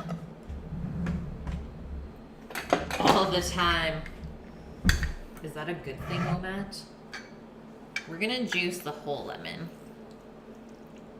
Actually, maybe not. I think I'll do half now. And then maybe we'll finish with fresh lemon juice after it's cooked later. Think about the lemon juice when you cook it. It's gonna get way more acidic in flavor. So it's gonna kind of reduce. So let's only do half. Otherwise it might get too acidic. Okay, we need some chili flakes. You can use whatever chili flakes you like. I like these ones. They're Korean style and they're not as spicy, more flavorful. Don't blame Vune. Matt, you're always behind me. I believe it.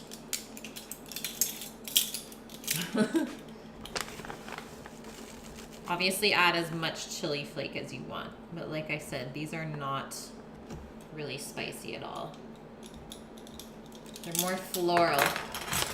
Garlic scrimps are honestly the best. I'm with you on that. And I love adding chili into the mix.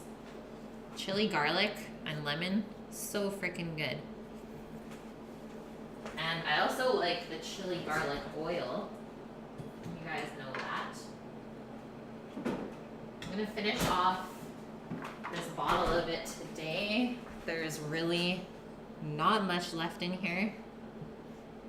And I might have to add just a touch of olive oil too. This actually looks pretty good though. We can add some of the sediment if we want. Squeeze it in. Literally just chili and garlic cooked down for hours in oil and then blended. So freaking good though. I don't know if you can like save that and do anything with it.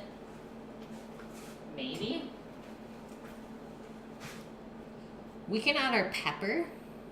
I don't know if we should add the salt yet. The salt might change the texture too much. Shrimp is pretty delicate. Let's add our baking soda now though, for sure. Yeah, butter. Must use butter in dog.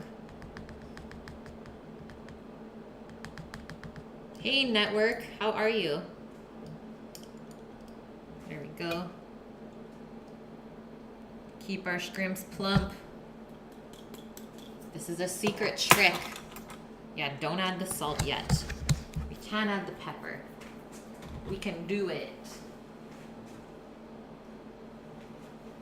Matt, where is Nike? Is he still alive?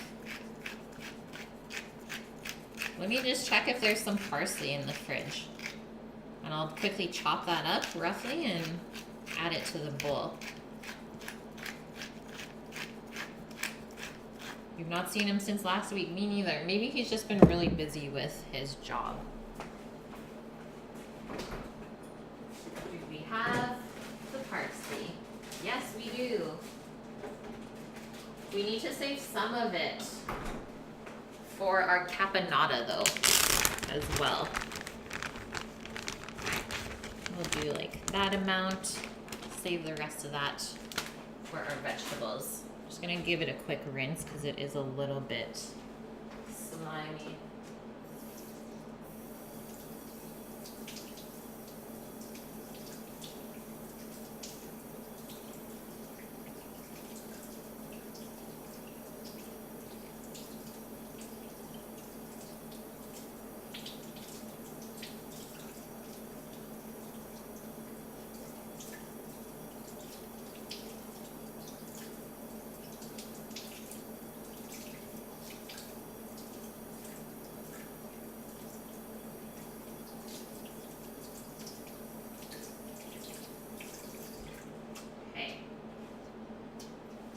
Shake the water off.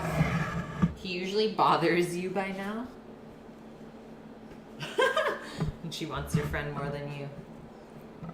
Tough times, man.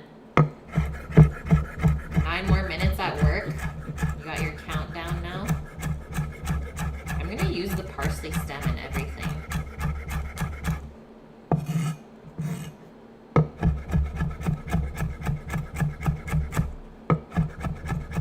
Since we're cooking it, the parsley stem will cook down. I didn't admit it. I was just laughing that you would say that. Guys, I don't pick favorites. Grow up. There's too many of you, and I don't have time for that. You are all equally loved.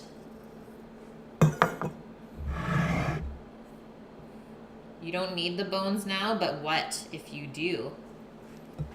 But what if you do? You never know.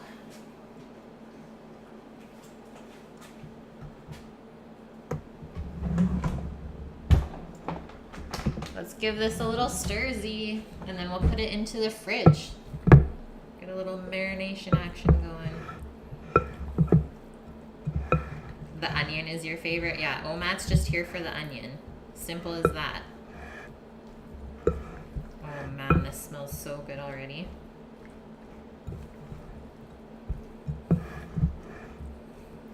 Like, you can really push the amount of garlic that you put in with shrimp. Like, these two ingredients go together so well. I make my shrimp so garlicky.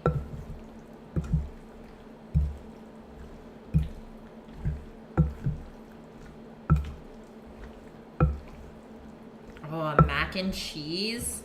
Now I want some mac and cheese.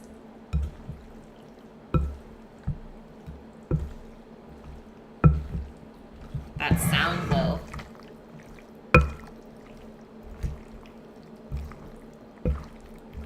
That's for you guys. Okay. Shrimps are going. Moving on to the veggies. And we have 40-ish minutes before we got to put our polenta on. Let's take this dirty pot out.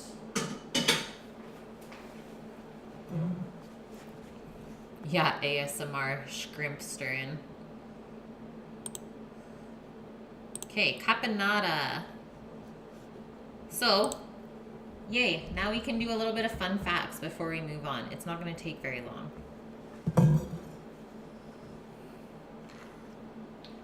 Matt, you might be back later. Sounds good. If you're here, you're here. If not, I hope you have a wonderful weekend, dude. Okay, moving on. Caponata.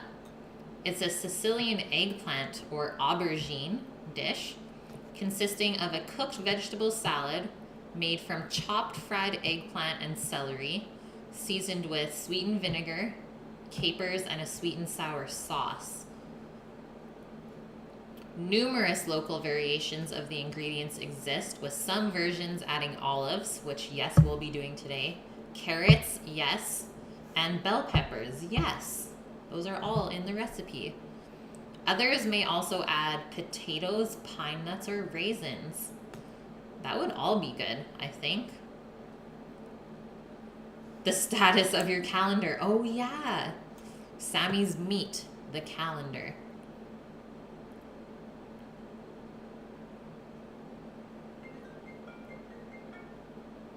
Someone's trying to phone. I'm not gonna take it. It's the bank. Probably should take it, but they'll leave a message. Okay, there's a Palermo version that adds octopus to the caponata. That would be good. While an aristocratic Sicilian recipe includes lobster and swordfish. Fancy. Today, caponata is typically used as a side dish for fish dishes and sometimes as an appetizer. Since the 18th century, it has also been used as a main course. A similar Neapolitan dish is called cianfata, which is a summer vegetable stew of a very similar style. Interesting. You don't think you want to see that calendar? Probably not, Omat. So the etymology of the name caponata is not entirely known. Some suggest it derives from the Catalan language, which is actually Spanish. Others say that it comes from the word capone, which is a sailor's tavern. Interesting.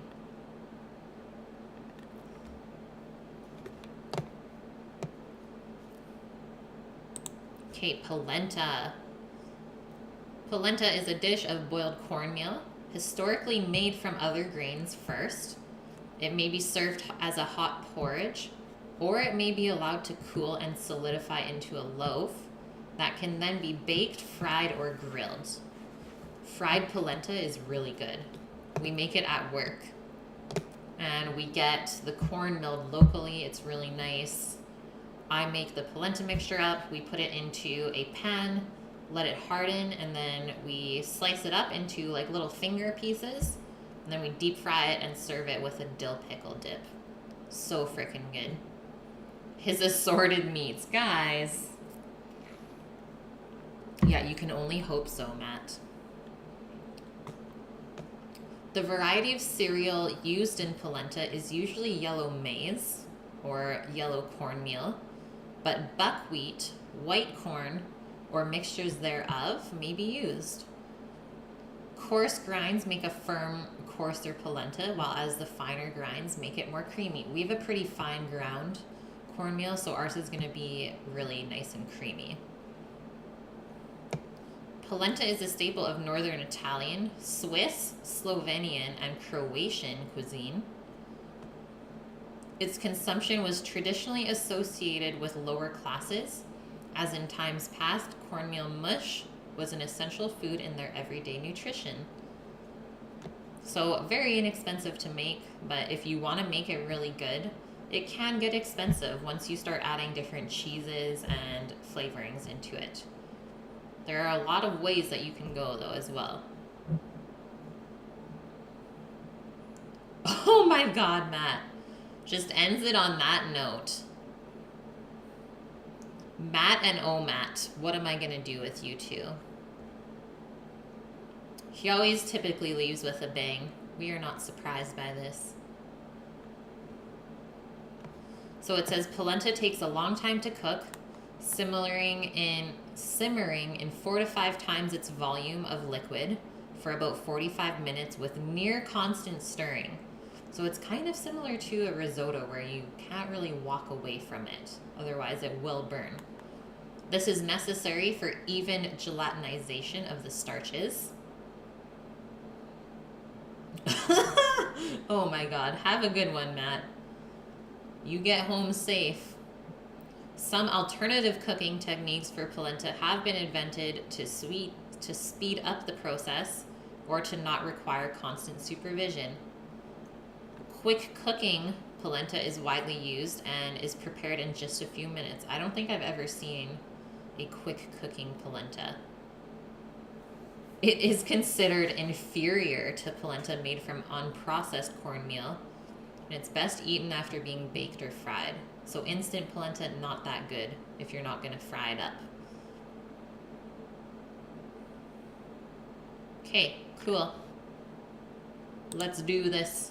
So the caponata recipe is from one of my favorite chefs, Yotam Ottolenghi, who has 3 restaurants in London and he cooks a wide array of kind of Mediterranean, Middle Eastern dishes. So this is his recipe. So it says, an old-time Sicilian favorite with a million uses. It is great warm or at room temperature and always tastes better after a day or two. To my mind, it also makes a great sauce for pasta or couscous. Sorry, that is for the caponata. It is also delicious with cheese. I think we might shave a little bit of parm over the whole dish today to garnish as well. Try spreading the caponata over rustic bread and topping it with mature pecorino. And this recipe serves 4 as a condiment. So I think I'm going to double this recipe for sure. Yeah, everything tastes better after you're baked. It's true, Indod. Let me just grab some water here and then we'll get started. A bunch of vegetable chopping coming up.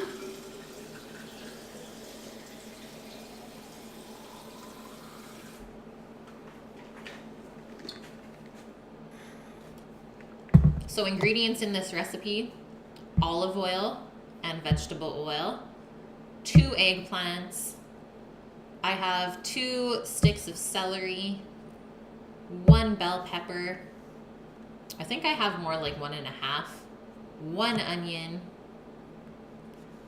300 grams of tinned tomatoes or canned tomatoes. Mine are just diced and unsalted. We need red wine vinegar, capers, olives. So lots of briny aspects to this. Like it said, it's a sweet and sour kind of dish. Some sugar and pepper, and then lemon juice and chopped parsley to finish. So it says heat both oils in a large heavy saute pan for which you have a lid. Lay in the eggplant and fry it for 5 to 7 minutes until it's golden brown. Use a slotted spoon to transfer the eggplant to a colander or onto a pan with paper so that it can soak all the oil out, because eggplant soaks in a lot of oil. Tig Girl with the raid, welcome in, guys. How is your Friday? Stelina, Steampunk, Thunder, good to see you all in here. We are just starting to make some caponata for tonight's dinner.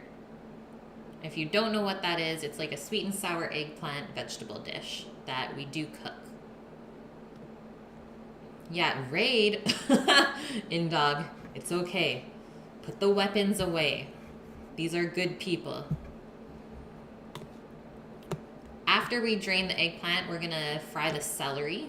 Fry it for a few minutes and drain it as well. Then we're doing the onion.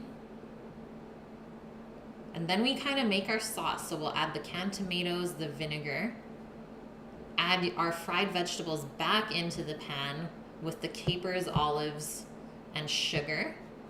And it says if the mixture is too dry, just add a little bit of water to bring it together. Then you just simmer it for 10 minutes and garnish with fresh lemon and parsley. Sounds delicious. Okay, let's get chopping.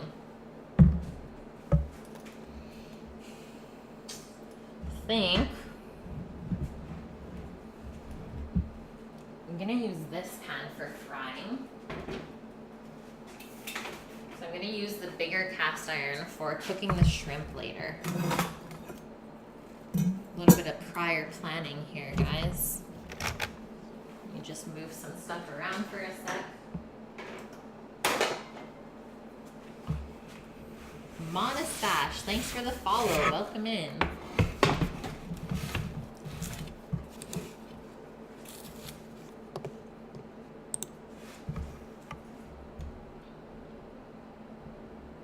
Boop.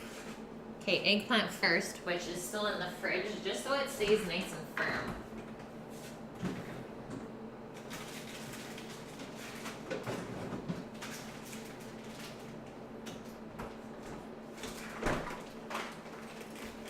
Da da da da. I grew this eggplant and I'm so proud of it. First time ever doing that, growing eggplant, and it worked so well. I'll just give these a quick little rinse And then we'll dice them up.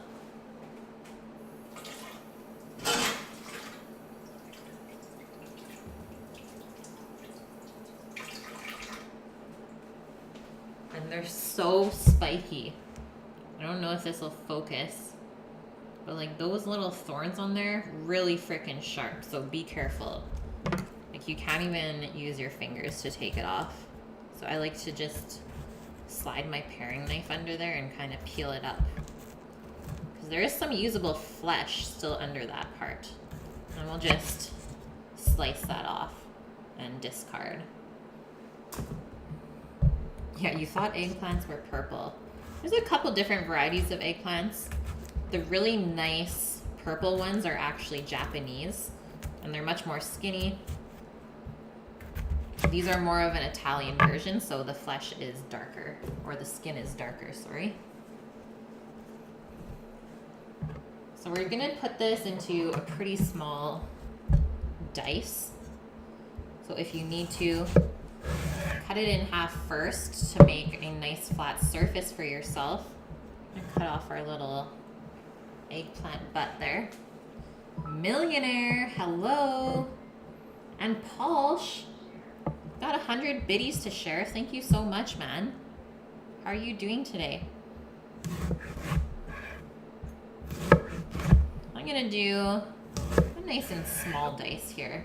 I think the important thing is just that all of your vegetables are a consistent size.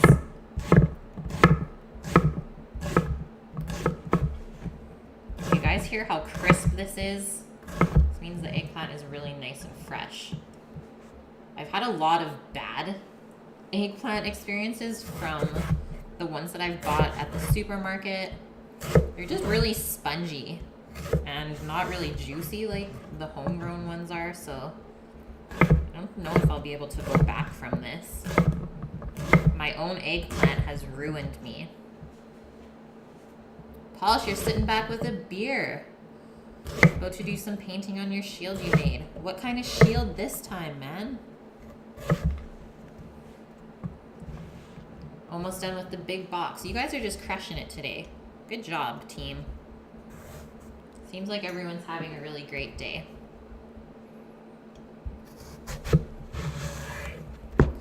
Tig, what did you make on stream today?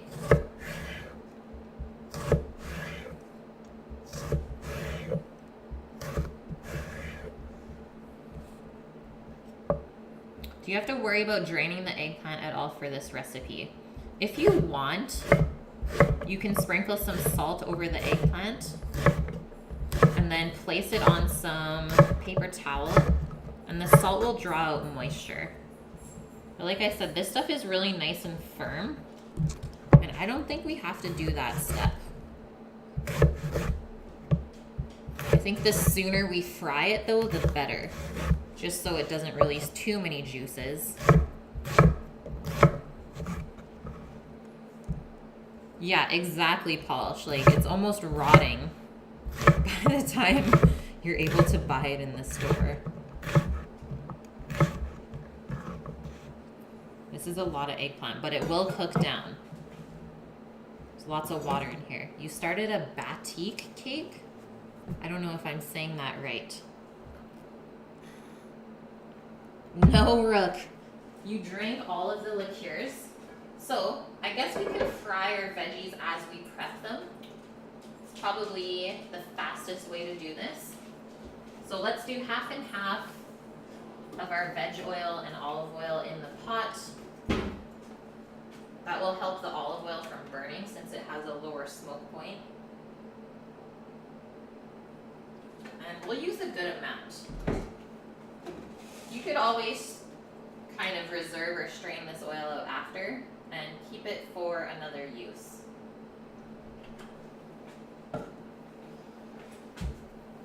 Man, the lights are still flickering here. I don't like it, guys. It's like a fancy Swiss roll, but with a design on the outside with cake batter. That sounds amazing, Tig. Syntax. That typically happens when you paint. You end up painting things that weren't supposed to be, and you're like, oh, well. Boom, guys. We'll just set that over by our pot. As soon as that oil is hot, we'll fry it up. Let's get into our celery. Give that a quick wash, and then we'll break down these 2 stalks. With your homegrown eggplants, they were still super sweaty as soon as you cut into them. Yeah, they're pretty moist. Guess I'll see how they fry. I just don't know if I'll have the time to let them sit. And I mean, Otto Lange uses eggplants a lot, and if he doesn't say let them soak, then I think we're good. So just trim off your ends of the celery.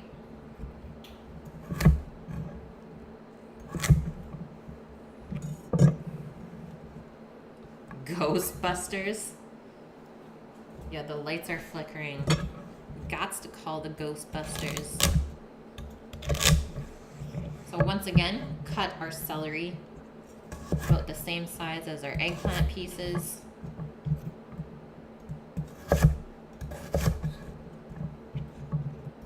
Oh, Matt, yeah, stop gambling and you won't lose all your bones.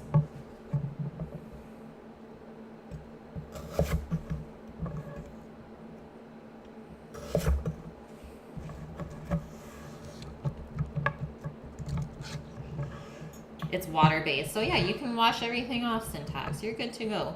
Sometimes it's fun to make a mess and not really care. Just enjoy the process.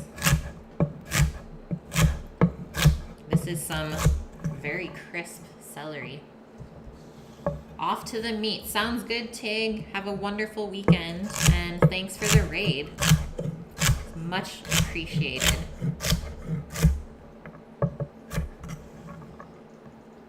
Oh no.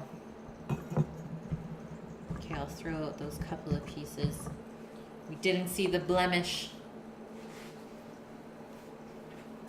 Ghostbusters know how to cook some eggs.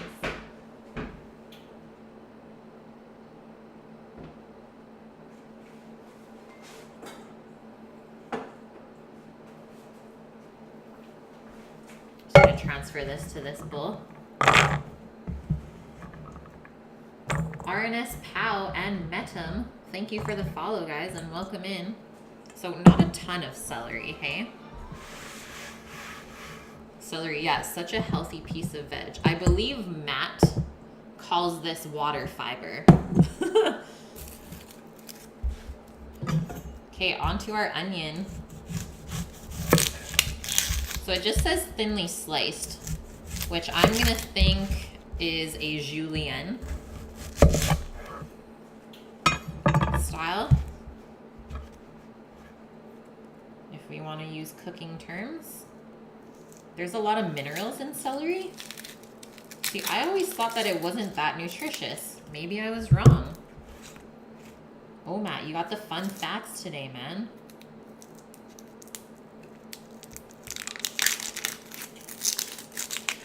The question today is, am I going to cry when I slice this onion? It is pretty large, and I'm going to take out the onion butt here on the bottom, because that kind of holds everything together if you want to do thin slices, so it's not the best to keep in, and it also doesn't cook out very well. It stays pretty hard. I think our oil's almost there. The onion butt, just walk away, guys. Okay, so julienne, nice thin slices, as thin as you can. I like to follow the curve of the onion, and there's also natural lines on the skin that you can follow.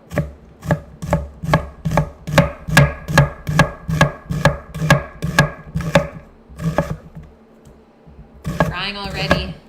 It's rough.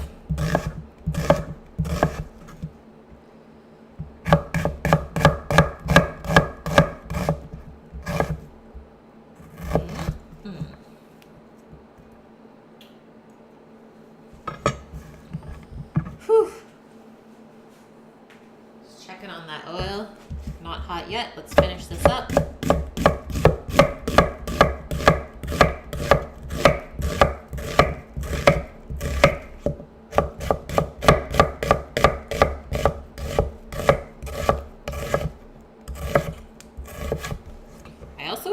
zucchini here that we can put in if we want. Okay, let's give this a little testy test. Oh yeah. Okay, just gonna cover this with a splash guard. Frying vegetables can get pretty messy. We might have to do half at a time. Hear that sizzle though, guys? Let's get our slotted spoon right now. I need a mandolin. I like to use knife skills though. I have a mandolin. Actually, I have two. I'm definitely confident in my ability to julienne an onion.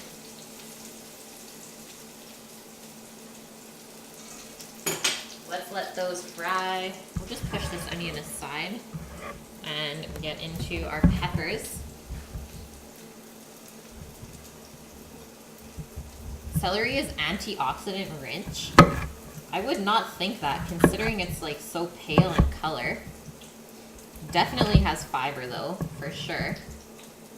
Mandolin, you have less tears. Ah, that is a new one, madam. I have not heard that one yet. To avoid crying while chopping onions.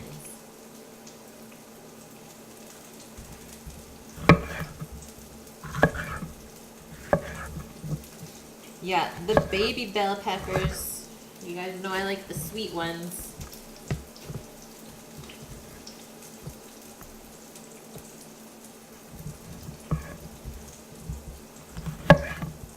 I think I need to grow these next year. I need to find some seeds for one of these pepper plants. That is the one thing that I didn't really grow. I grew lots of spicy peppers, but not any sweet ones. Please call you Tom. Sounds good. Okay, eggplant not ready yet. So we were not gonna stir it around too much at this point. It only depends on the sharpness. That's what I've heard as well on a daily. And that just says that my knife is not that sharp, I suppose. I'm gonna slice the peppers as well. Kind of mimic the shape of the onion.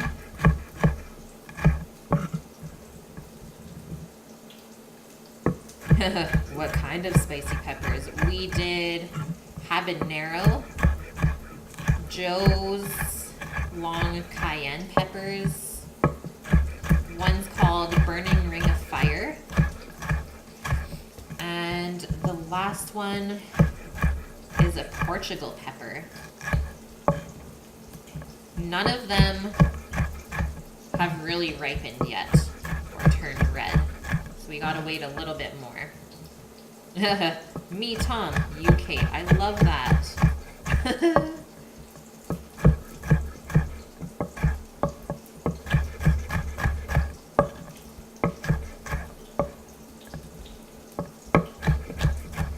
I think once we get our veg cooked for this, it's going to be pretty simple to put the rest of the salad together. Where did we get Portugal pepper seeds from? We actually found a plant start from one of the greenhouses here. So I didn't grow any of the peppers from seeds this year, but I will totally seed save from some of the ones this year and do it that way next year. Are Portugal peppers hard to find or something? Polish.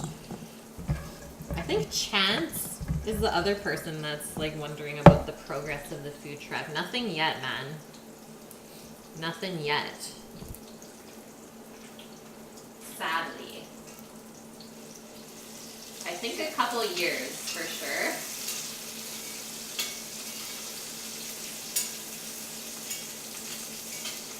This is frying up nicely. Maybe not fast enough though, but that's okay if it has to fry while we make the polenta. And eggplant is quite watery, so it may take a while. Okay, celery peppers, we have our onion. Let's do our carrot. I'm gonna not use too many carrots. I think 3 should be perfect. Is Bud still gonna be the chief dishwasher? I would love that. Yeah, we do have a later growing season. We can start earlier and it goes later. Super nice compared to what I'm used to living in Alberta. It's like we almost have 2 growing seasons here. Just because the weather stays so mild. And for the food truck polish, I think the idea is for Sammy and my dad to just work together on my dad's business, and then when my dad doesn't want to work anymore, they'll sell it and then we'll make a food truck. So a couple more years, I think, until my dad is ready to retire. And the good thing with these local carrots is we really don't have to peel them. The skin is so nice. Sometimes if I find it's still a little dirty, just wipe it off with a cloth.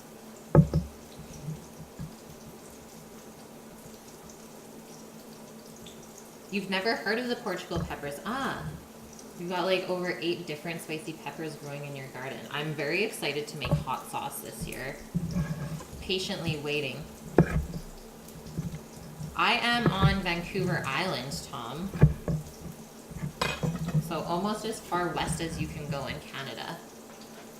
Let me just check these eggplants one more time. One more time.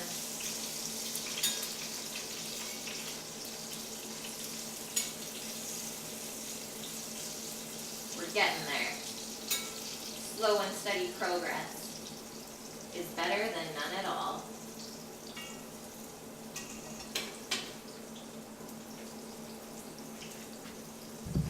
Okay, let's cut our carrots down. We're gonna dice these similar size to the eggplant.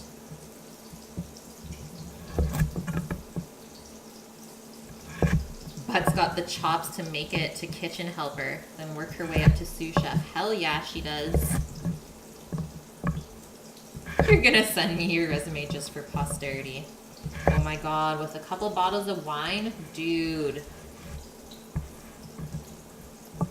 That is the shit I do like. Yeah, these carrots, they actually taste like carrots. Crazy thing.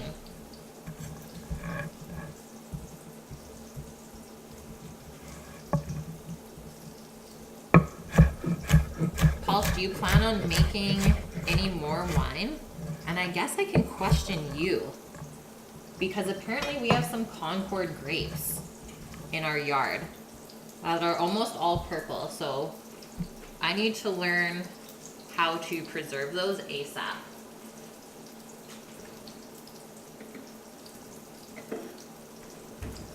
I'm gonna put these into a little bowl. You sold your gear for brewing. Dang.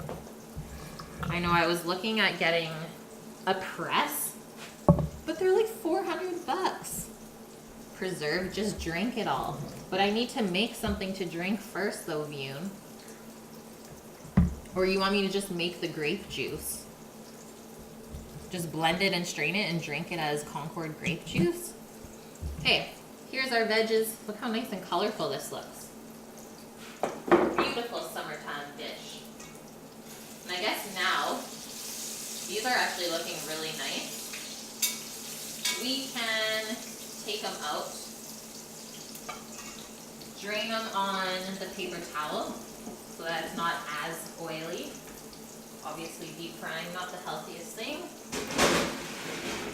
But this is how you're supposed to make this dish.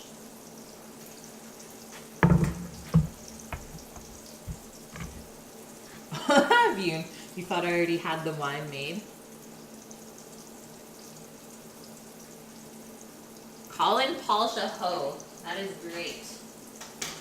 Freaky Friday in its finest form.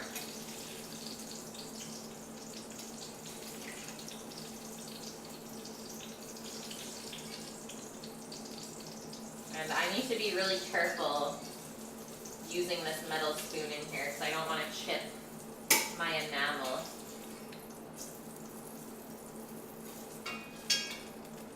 but this is such a good pot for deep frying. Look it, guys. There's our nice fried eggplant. Let's put the next half in there. And then we'll put the onions into this bowl. I think I will give these a little stir around and add more oil for sure. It's crazy how much oil the eggplant soaks up. But I promise you it's going to be so tasty. I'm pretty low on olive oil, so I'm going to go with grapeseed.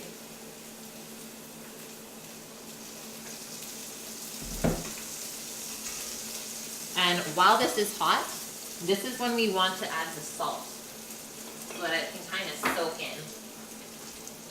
This is very important when you're deep frying stuff. You always want to salt it right away. So I'm just going to use some nice kosher salt. Look up Arabian grape juice. Can you post a link so that I can open it in my browser and then I'll check it after stream? If that's possible. I'm on a roll right now and I don't want to stop. I'm scared of getting behind. Paul's your friend waits for Sobeys and stuff to sell cheap apple juice. He buys it by the case to make cider with. What? That is brilliant though.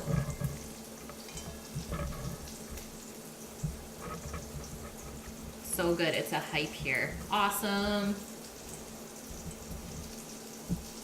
Check out stuffed Indian eggplant. Hell yeah. I definitely have maybe 10 more eggplants in the garden to use. There's our onions. Put those aside. So, more eggplant recipes, the better. Okay, coming up on that time to put together our polenta. So let's move on to that. Welcome in, Cue Ball, and thank you for the follow on this lovely Friday.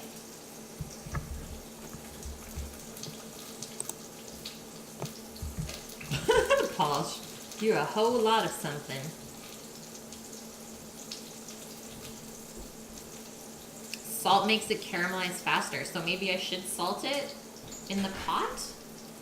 I'm scared that it's going to draw out too much moisture though. What's up? Oh, it's raining still? Yeah, we're not gonna have. It's gonna rain till like 7 tonight. Holy rainy day. Okay, so our creamy polenta, we need to bring 5 cups of liquid to a boil, whether it's water, milk, chicken stock, vegetable stock, whatever you want to use. I'm gonna use a mixture. I did pull out some chicken stock that I had previously made. We have about 750 mils of that. And then I think I'll do a mix of milk and cream. Yeah, she's already fed. Yeah, Sammy! Everyone's happy. Let's stir this. Okay, these are frying better now.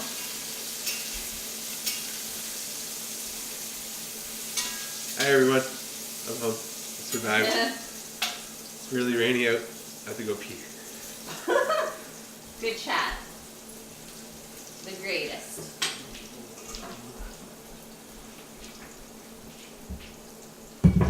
Okay, perfect. Thank you for posting that link. Totally gonna check it out after.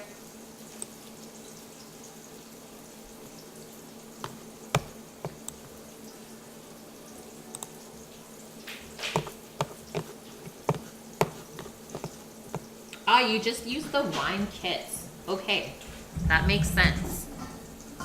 Okay, polenta in this pot. I think it'll work out well. That's the Arabian grape juice link. Perfect. Thank you so much for posting that. Let's turn our pot on to medium high. I'm going to grab all of the liquids out that we're going to use. This. I have a bunch of different dairies that I'm going to use up. So we got a little bit of buttermilk. Why not? We got a little bit of whipping cream. That'll make it nice and creamy. And then I do have some milk. nice little mixture of everything. So like I said, about 750 mils of the chicken stock. And who cares if people frown upon that? It may not be the most legit or traditional, but at least you attempted it and succeeded.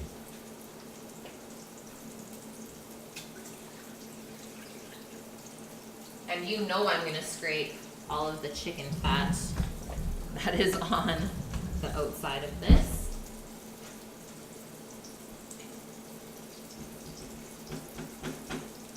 Lovely. Now we can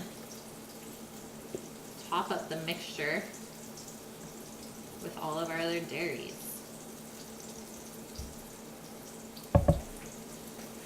I always smell my dairy before I use it to make sure it doesn't go bad. With the buttermilk though, because it's a little bit acidic, we're not gonna add that until the cornmeal is in the liquid. Because this can coagulate like the milk that you used, Bune. We'll just keep that aside. Need to give these a little stir.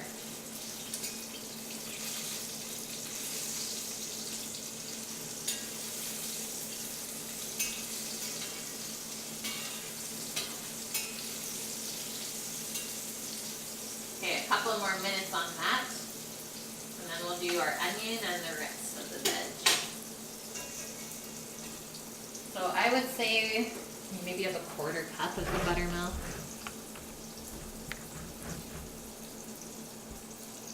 So, oh, okay, we only need 1.2 liters.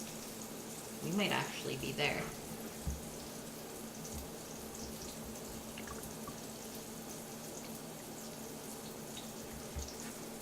Should be good. Thanks, so Matt. Levi's, so comfortable. These are like some of my first Levi's ever, and I'm totally converted.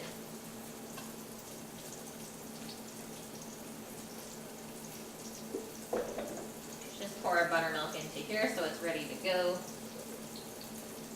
Yeah, not much at all. A couple tablespoons worth.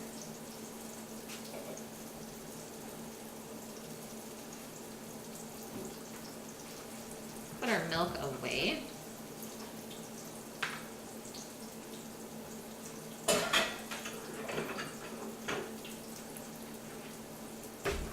The tag always stands out, always.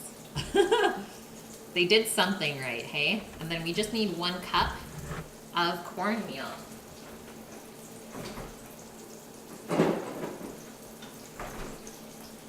So this is the stuff that we have here. It's called Purity. It's really inexpensive. I mean, it's not the best quality, but this is all we really get in the supermarket, so can't complain.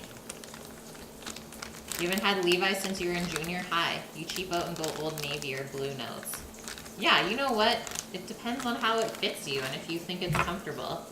I got my 2 pairs of Levi's shorts though for half off, so I got 2 for 1, which was crazy to me. So I thought I would treat myself a little bit and buy some really nice shorts.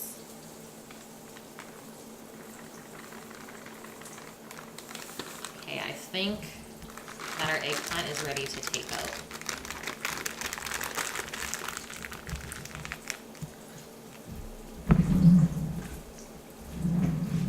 I feel good about how things are going though, guys. I don't think we're really behind at all.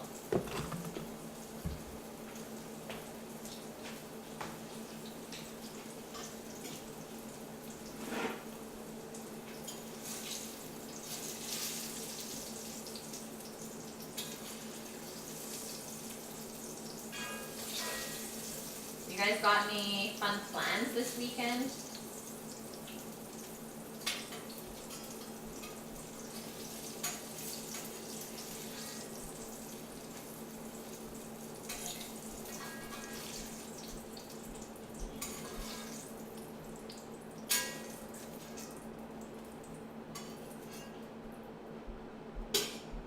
Okay. I think I'll do the celery and peppers first. Yeah. Sizzle, sizzle.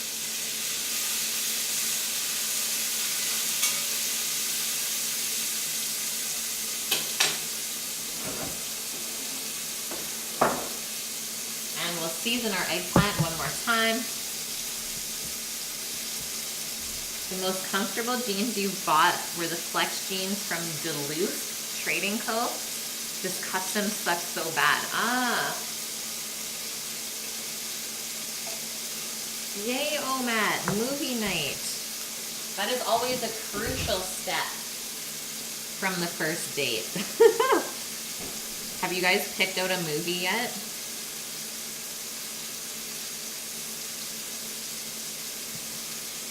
You're adopting a new dog. Yay! An amputee dog with 3 legs. Hell yeah! That is amazing of you, oh crap. I think we'll just put another layer of paper over this. Just keep building it up. It's a friend, lady friend. Okay, fair enough. I thought this was like the continuation from your date yesterday.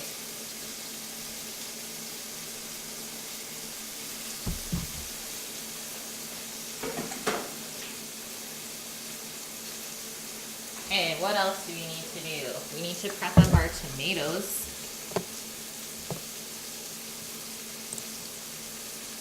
So let's open this up. I'm gonna strain the liquid.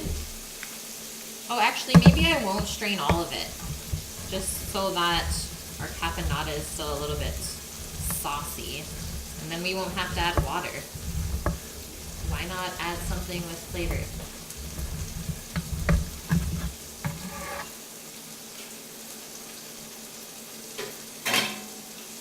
Okay, that's ready to go.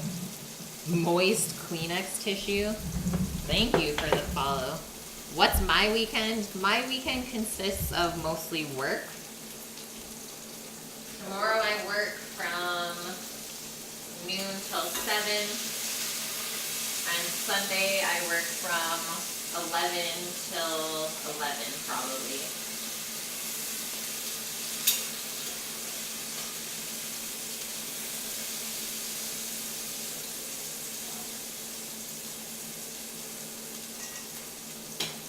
Okay, our liquids are almost coming up to a boil here, so I think the best thing we can use is a whisk. And that way we won't get any lumps in our polenta.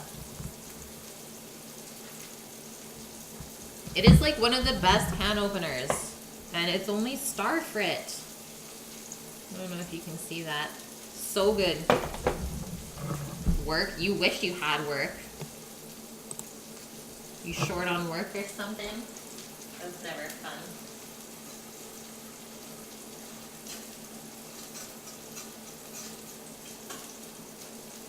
Okay, we also need to prep some olives.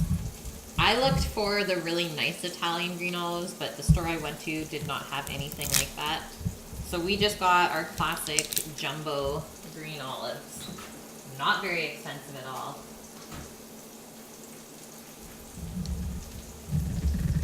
So it says pitted and halved. I don't know if we can open this.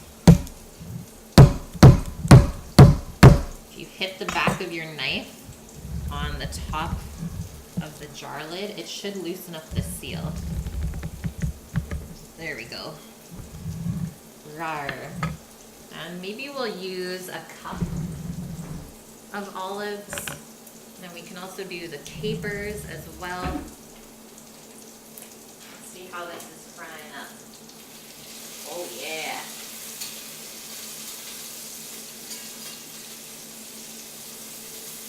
So for me, I think the important thing with the fried vegetables is that they don't get too soggy and soft.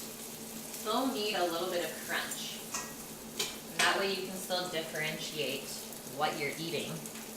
So going in with our cornmeal into our liquids, we're gonna just slowly drizzle this in as we whisk, and then we shouldn't get any lumps. No opening a restaurant. Ah, paperwork in India takes very long if you don't like corruption and bribing.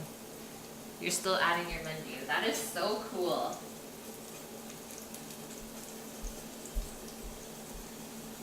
Guys, Oh Crap is trying to open a grilled cheese food truck or restaurant in South India.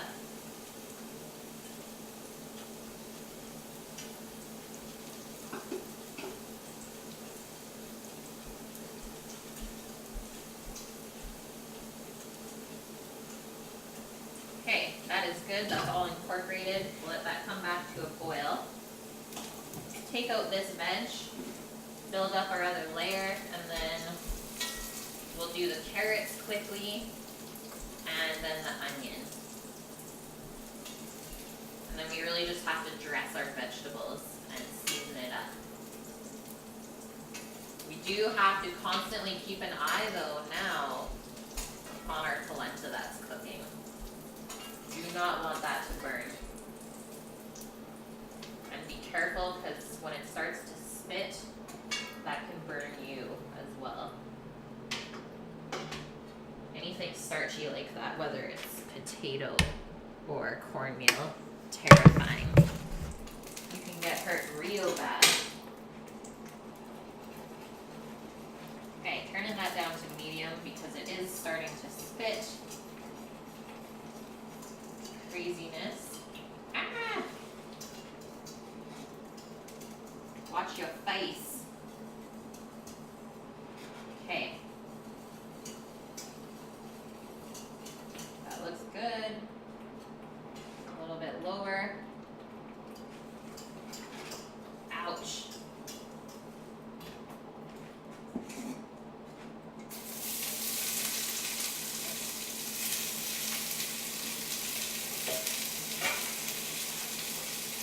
Stir up our onion. We might need a little bit more oil for this, because the bottom of the pot is getting a little too dark.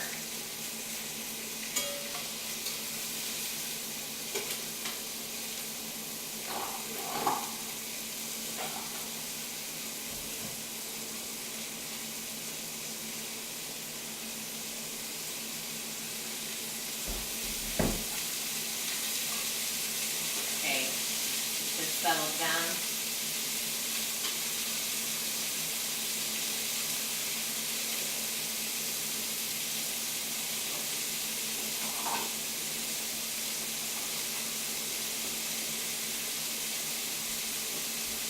And she's still going cray. Like little volcanoes.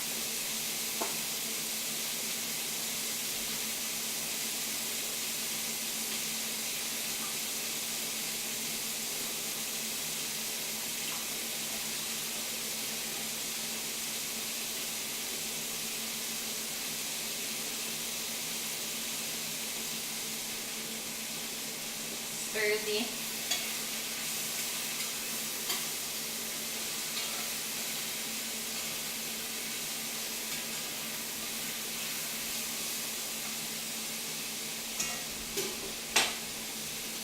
Okay, let's quickly season up this veg, and then we'll chop up our olives.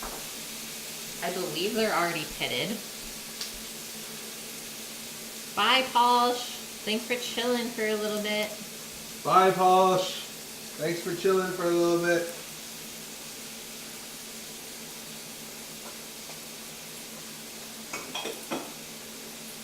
And have a wonderful weekend, man.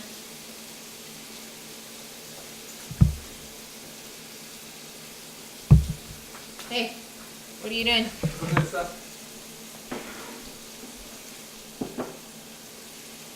What is the Sammy doing?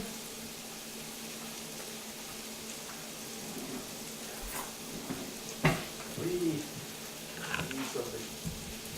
Let's try our olive. Can you go ahead? Man, it's not pitted. This not is the pitted? worst. What? What is this? Well, the worst olive ever. This is some BS.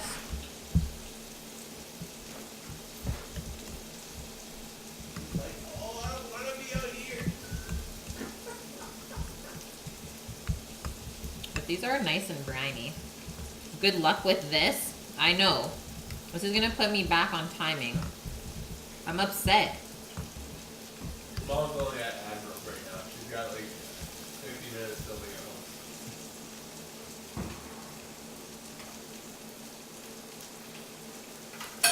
Little whisk over here. Oh yeah. Little stir over here. Onions are caramelizing nicely. I turned the heat down a little bit too on the onions, just because they can burn really fast. Okay, so our olive thing, this is what I like to do. Just go along the pit. I'm just gonna do this super messy, but I'm not gonna throw out that pit. I'll totally eat the olive off of that later, but I just don't want to waste any time. Add salt to caramelize the onions faster, but I still have to fry the carrots after, so I don't want to make it caramelize too much and then burn the bottom of the pot. 6 Styler, what? Thanks for the follow.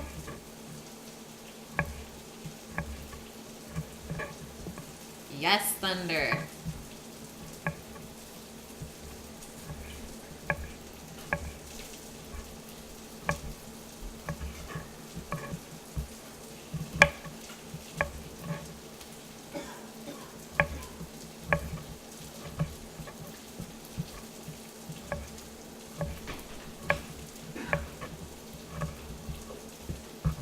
So the caponata could also be made ahead of time. If you feel like it'll be too stressful to do the polenta and the caponata at the same time. Like once we get this polenta cooking, it's pretty effortless.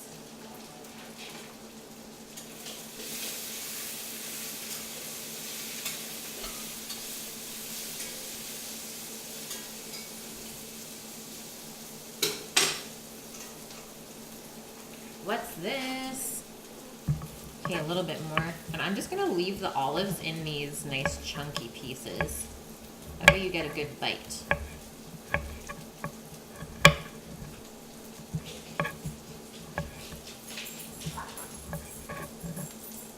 Posh, what are you doing? You don't like olives for sure.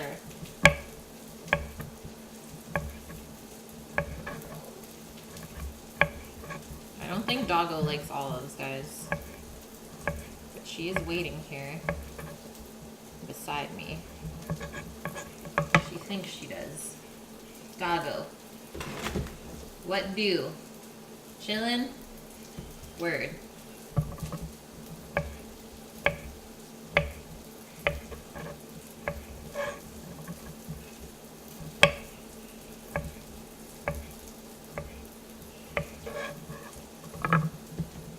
Don't feed the pepper olives. Yeah, I wasn't going to. I don't think they're good for dogs.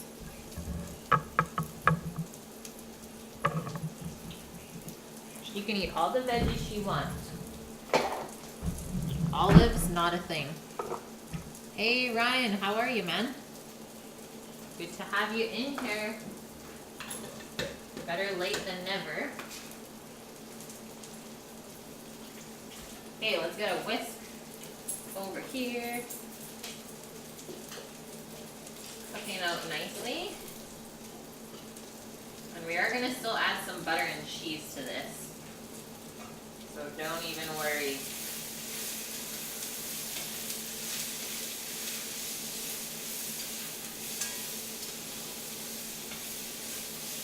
A little bit longer on our onions there.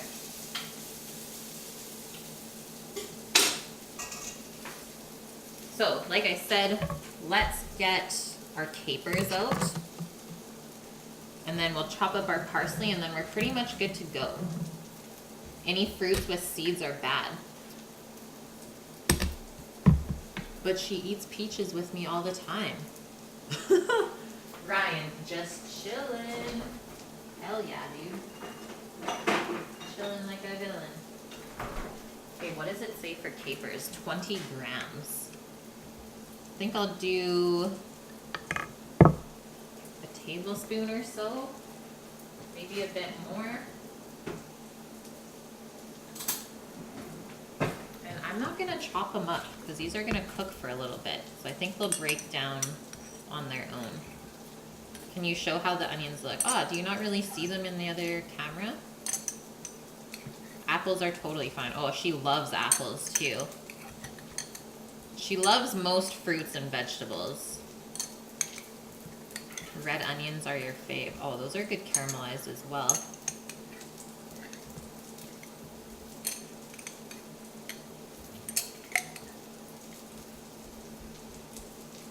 That looks great. Hey, Rush! Welcome in, man. Good to see you. How are things? There's that. Our parsley, I'm just gonna give it a quick rinse. Like I said earlier, it's a little bit slimy, which I don't like. That's a no thank you for me.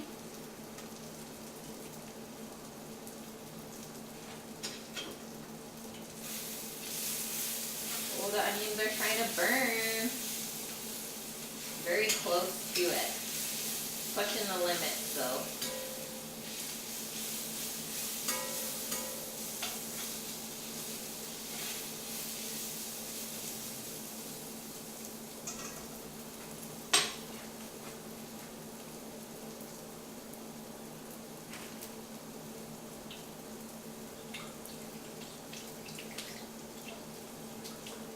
I think some basil would be great in the caponata as well. It's like a very traditional Italian ingredient.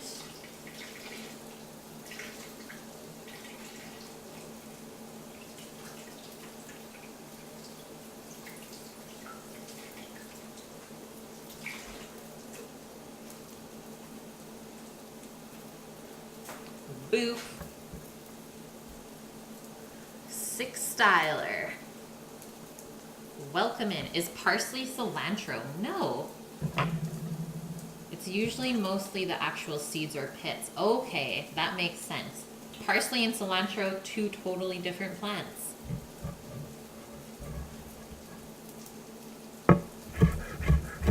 Cilantro is more a Mexican ingredient, or maybe even Asian. Whereas parsley is a little bit more tame in flavor and it's actually used pretty widely in a lot of different cuisines. Cilantro, a lot of people don't like because they think it tastes soapy. Whereas parsley kind of just reminds me of like fresh cut grass. Just really green and fresh. Works well with a lot of flavors.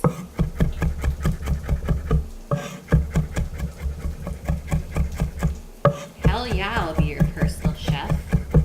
I think that would be a really fun job. Obviously, depending on whose chef you are. Could be good or bad. Okay, I think I'm going to take these onions out before I push them too far, and I'll show you them just in a sec here. One more layer of paper to soak up any grease, and then carrots are going in.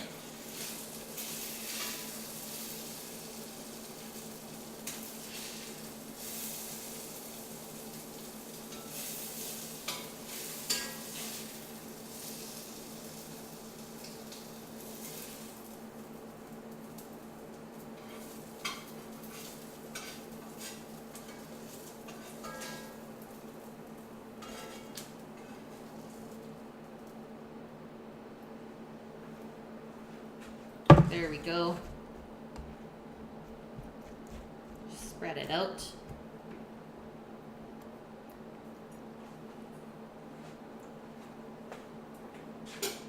Three more shifts and then 10 days off? That sounds amazing. You definitely deserve it. Once again, let's season our onions. You're making a menu for tomorrow. You got anything on mind already, Ryan? Chopping so intensely that the camera is shaking. I don't even notice these things, guys. I was very focused, obviously. Cilantro tastes good unless you're eating parsley. Yeah, I like both herbs. My dad does not like cilantro though. In certain things he'll eat it, but it definitely cannot be the main star of the dish.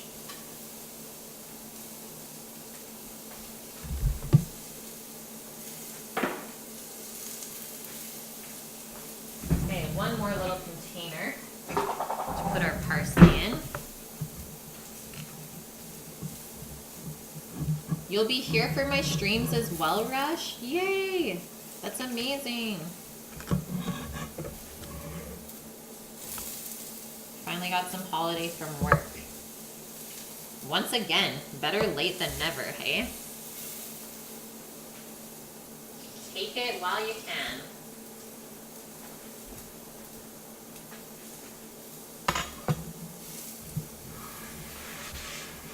You got 4,000 points. Yes. Fune. Ah, I just saw that you're heading off. The cooking always makes you super tired. Fair enough, man. Thank you for everything. And I hope you have a wonderful weekend. Soft serve mango. Oh my goodness. Pork roast. Might slow cook it. And you don't know what else yet. That sounds delicious. Okay, our lemon. Which I think I'll just juice this half lemon. Because you only need, let's say, a tablespoon worth. And we can mix it with the parsley, I think. Unless maybe it will turn brown. Why don't we just do that like that? And that way we're all set up. There are these carrots.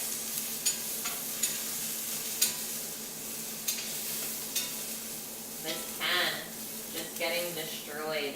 I'm going to turn it down a touch.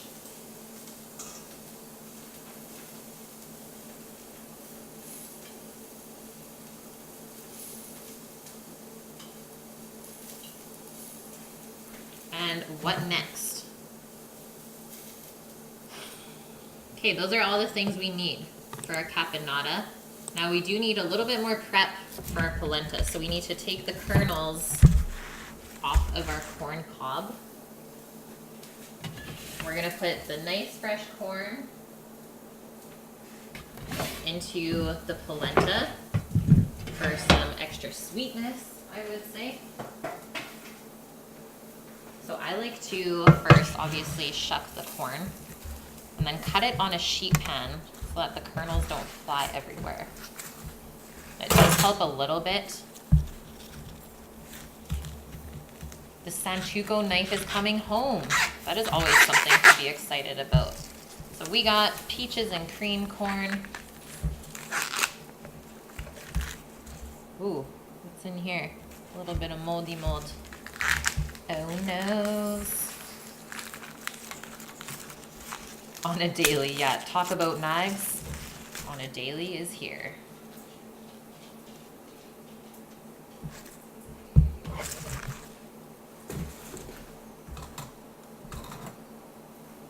Corn hair everywhere.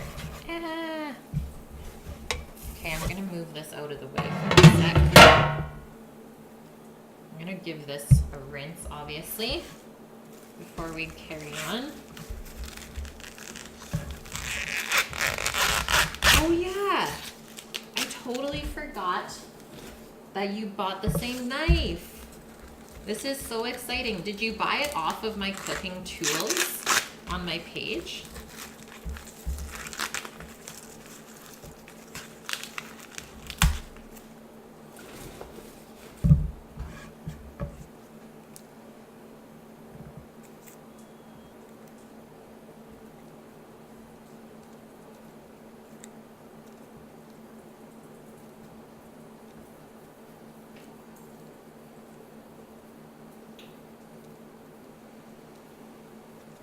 You don't know, you think so. That is amazing.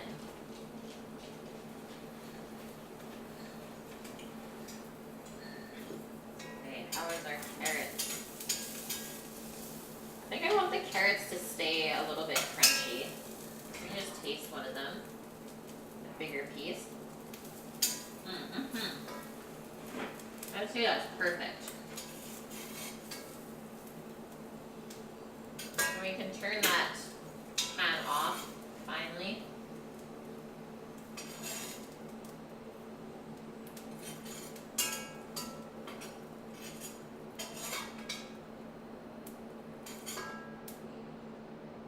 Season our carrots, and then we'll finish up our corn. Let's just move that off of the heat. It was love at first sight. It is a really nice knife. You will love it. I know it.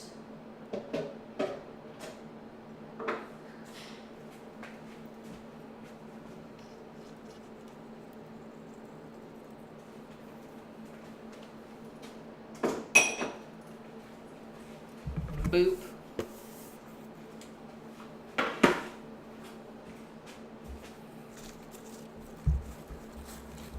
You'll post the pics soon. Sounds good.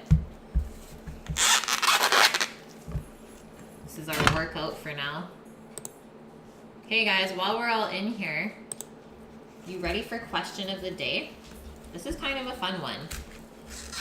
More of like a food for thought as well. So when you're cooking a recipe, if you guys cook ever at home, do you ever add or subtract ingredients to fit your personal taste? Or do you strictly just cook the recipe and follow what it says to a T?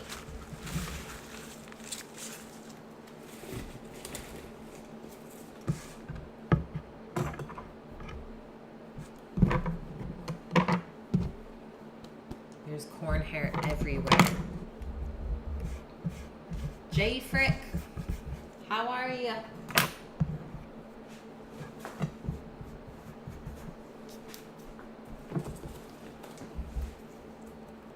Mrs. Syntax, you almost always alter your taste. That is awesome. I mean, I think that builds creativity. And then you kind of learn about what you like for your own personal taste or your palate. Cheers. Everyone's palate is so different. Sammy, what is this? It's rum and coke. Rum and Coke, he says. Cheers. Cheers, guys. Happy Friday.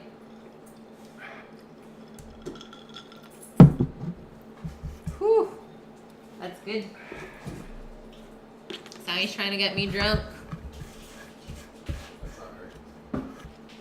Oh, it's true. I'm a pretty cheap drunk, guys. But that's the best part. It's cheap. Okay, just going to rinse this off. And then we'll just cut all of the kernels off. What kind of rum? The rum is the Baron Samedi. Nope. What is it? Appleton's? Correct. Appleton's rum. It's not the Sailor Jerry singing Saturday, that's for sure. Sailor Well, that's Jerry. That's Captain Morgan. Like what? What?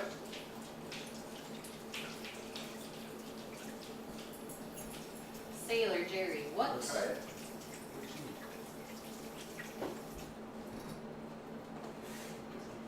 Whoa, that was close, guys.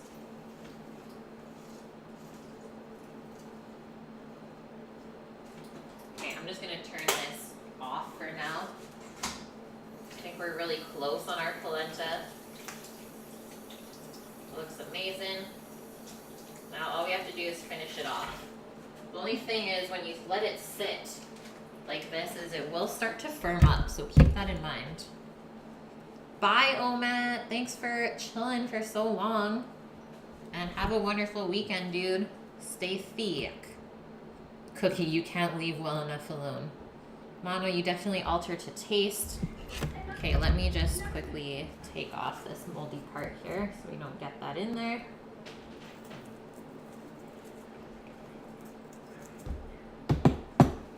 And Ryan, you think you know his answer. My opinion, 50% of recipes you change something. Oh yeah, if not more. Appleton's is good. Yeah, it is. So we just want to use our knife to go along the cob and cut off our kernels. Don't go too close to the inside because it does get tough if you start to cut that part off.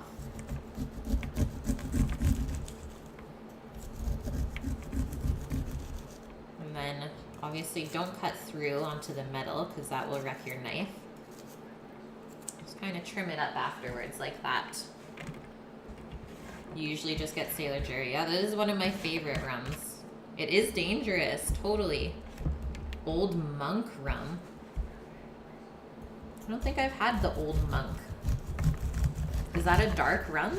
Oh, what you're not supposed to do.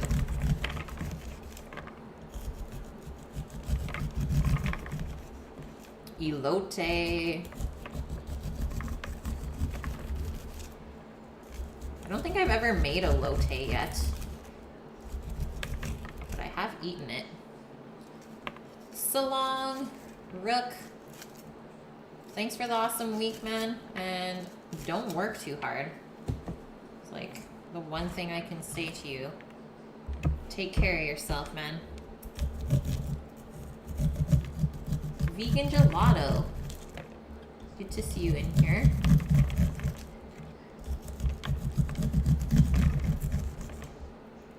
So this is a good amount of fresh corn that we're gonna put into the polenta. So it'll kind of lighten it up, not make it as heavy. And we'll maybe cook these kernels for 5 minutes in the polenta mix before we serve it. That way they'll stay really nice and crisp and sweet. Make sure the number 2 gets a request if you're still number 1. Sounds good, dude, and thank you for everything. Yeah, that corn is amazingly sweet. Yum. We got 6 cobs for $5 at the store. There we go, guys. That's ready. Give this one more stir. And we're pretty much good to go. We just gotta finish off the caponata, which I think we need to add all of the vegetables back into the pot. And then our tomato paste, the vinegar, the capers, the olives. So let's do that. Lev Zero, thanks for the follow. Dark only rum that India makes. It's the official military booze. That is cool.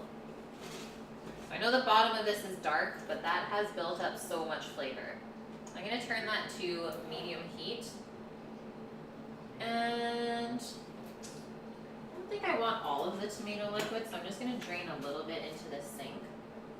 But we will want a little bit of it.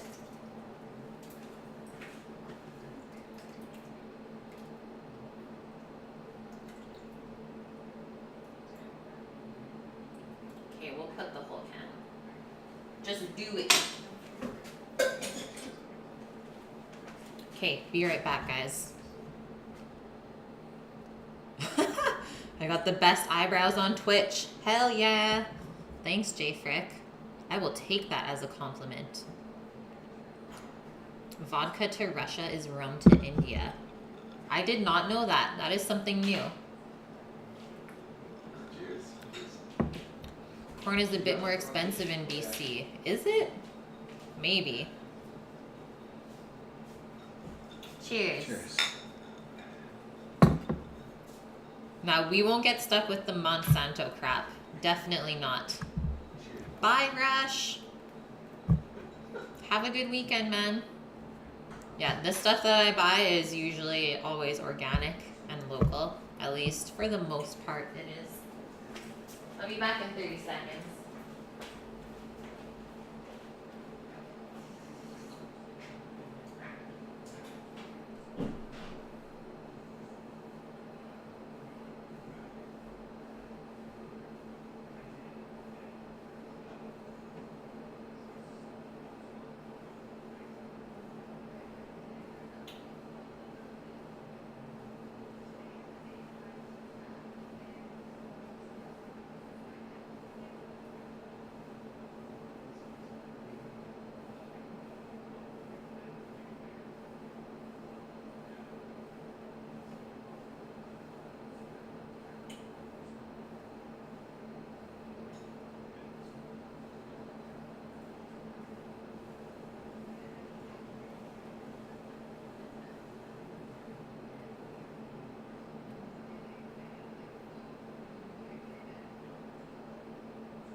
Okay, we are here. Throw some vinegar onto that pot to absorb it. Yes. The magnetic knife rack is scary? No. Okay, well at least now I can switch to a spoon I feel more comfortable with, which I'm probably just gonna use a wooden spoon for the rest of the caponata. It's already boiling. Hopefully those liquids will lift off any of that extra flavoring.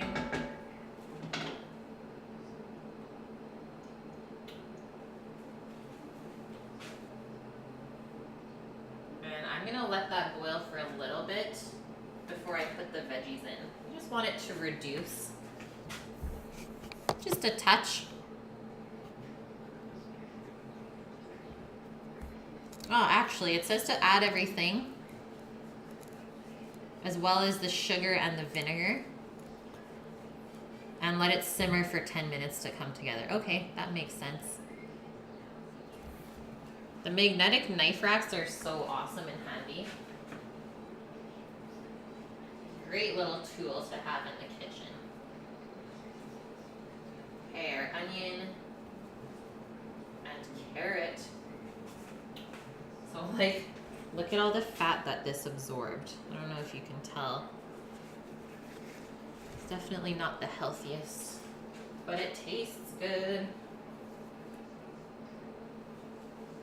Our peppers and celery.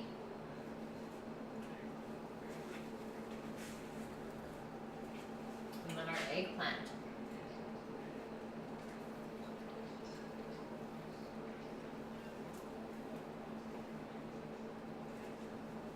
Boop. You're heading to Vancouver for work in 2 weeks? Chef de Partie is gonna meet up and hit the town. Oh man, you're gonna have fun with him. Jay Frick. Oh shit. Yeah. Go to Maritamu. Marutamu. Do you like ramen soup? It doesn't It's matter like if you like it. the You best have to go. place to eat there. Hey, add the olives and the capers. It's starting to look good. Our red wine vin. So we need about 4 tablespoons worth.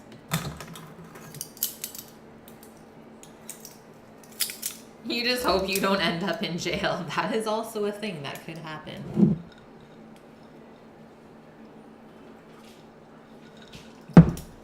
You don't even know what 4 of these knives are.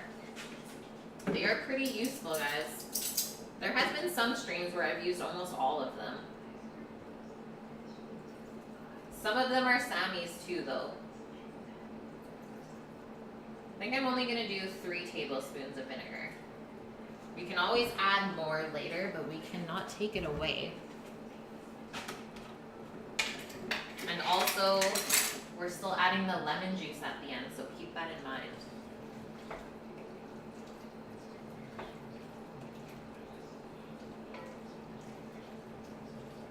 This looks so yummy. It smells really good too. Oh yeah, and the sugar. The sugar. Straight out of Dexter. Yeah, right. So we'll do a tablespoon of sugar as well. You can use whatever kind of sugar you want. Do we set some chili aside to reheat later? You prefer reheated to fresh chili? Yeah. I mean, anything kind of saucy like that, or even soups for that matter, always better the day after or 2 days after. The flavors just really come together overnight.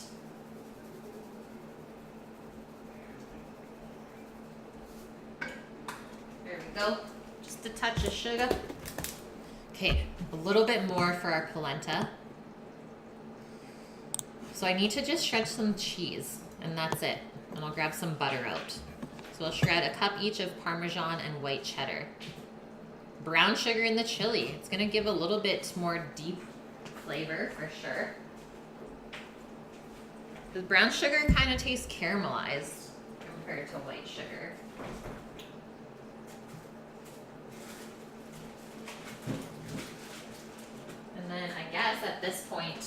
We can also take our shrimpies out. They've been marinating for an hour and a half already. Laboratory. So here's our shrimps. We did some lemon zest and juice, a lot of garlic, some chopped parsley, and just some oil, black pepper, and also baking soda. So this is a new trick that I've been starting to do, is baking soda with shrimp helps keep them more plump when you go to cook them. This is a thing, guys. It's very cool. Now you know.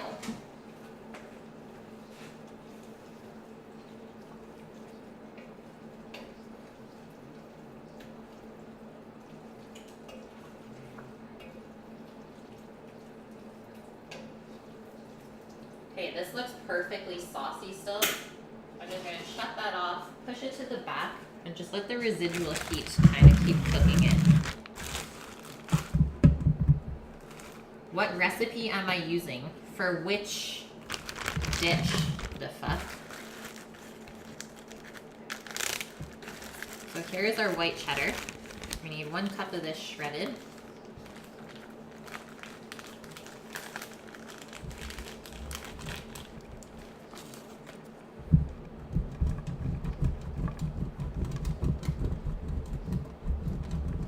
You've had chili from Philly, where they use cinnamon. Ah, thought it was weird, but you think that they just use too much. Yeah, cinnamon can be very overpowering. The pot dish. Like the caponata or the polenta? I got 2 pots on the stove. Gotta be a little bit more specific.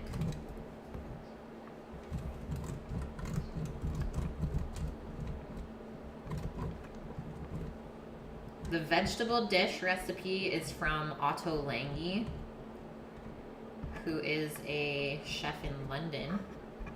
And then the polenta recipe is mine. And everything is posted in Discord if you want to check it out.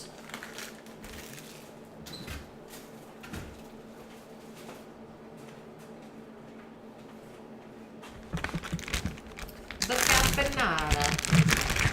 Gotta say caponata with an Italian accent. Okay, just gonna shave off some of the parm rind here. I want to grate that into the dish. Usually about 1/4 inch is good. And then I like to save this.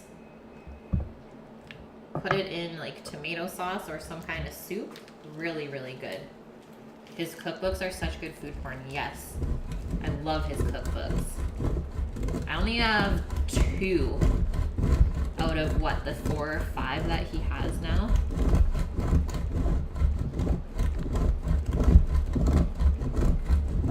This is gonna be some really cheesy polenta. It's gonna be delicious. I think that's good. Maybe we won't use any Parmesan shavings on the top. That is true. Some of his recipes have weird ingredients, but it's pretty easy to just go on Google and look up some substitutions if you really have to do that.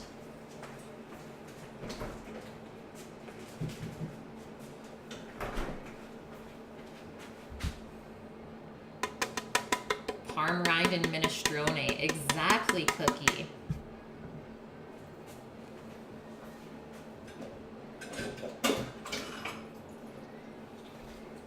The mountain of cheese has been made. Okay, I'm gonna clean up my area just a touch. Things are looking good. I think I'll turn our polenta back on. Is Betty home? Did I hear her? I think so. Just waiting on one more family member to come home. Lime geranium water. I have never even heard of that either. So I'm with you on that one. Aleppo chili, that might be more of a European thing. I don't think I've ever seen that either. Yeah. she's home. She's home? Okay, Yeah. awesome. Finish it off. Finishing it off. I'm gonna take the caponata out of this area. I think I'll just put it on my cutting board. A really, really good versatile knife. Okay, Chef Knives to Go, most dangerous website on the internet. Don't do it. It's 6:30 in the morning. You're crazy. All right, have a wonderful weekend, and thanks for staying up so late or early with us. Cheers.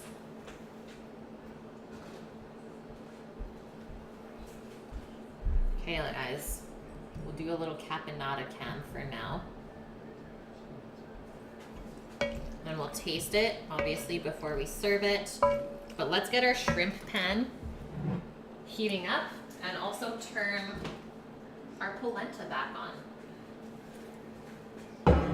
So the shrimps, I'm just gonna fry at a medium-high heat with some vegetable oil to start, so we can get that really nice hot pan without it burning, and then maybe finish with a little bit of butter after.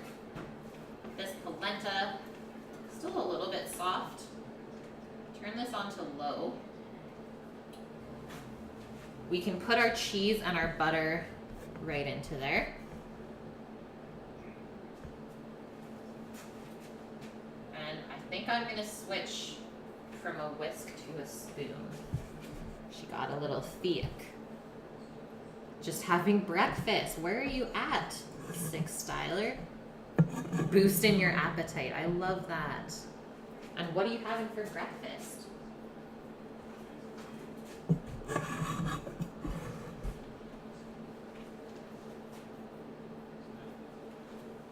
Okay, let's get a better look at this. I just don't want to burn the cutting board at all. Yum.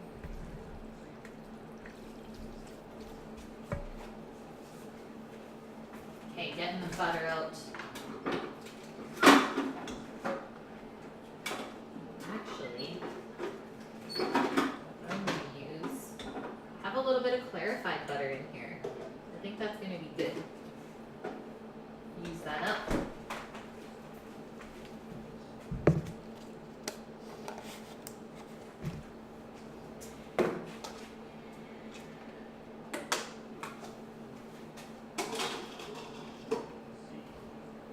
Might have to just add a touch of water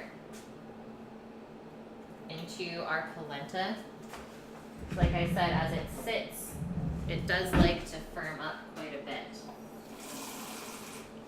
Maybe a half cup or less. Obviously start with small amounts and then work your way back up.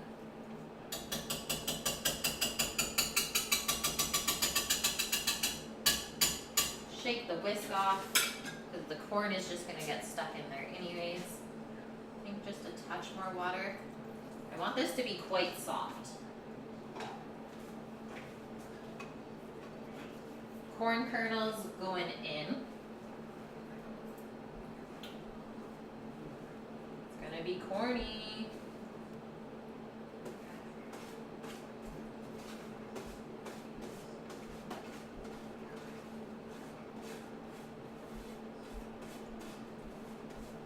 And then we haven't added any salt yet, so that will have to be adjusted.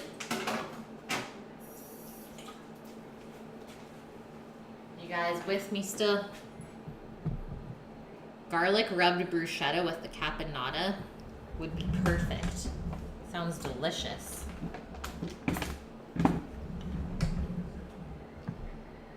Fried rice and omelet. It's 9 a.m. here in Singapore.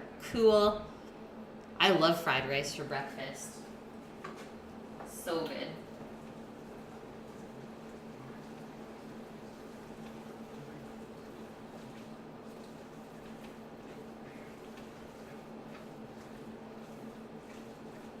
Still pretty thick.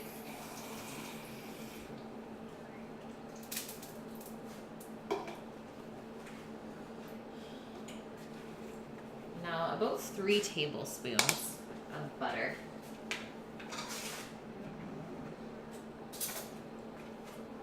polenta, not the best thing for you.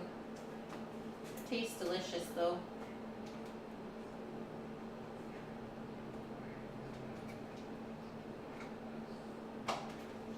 But I did make quite a few servings as well.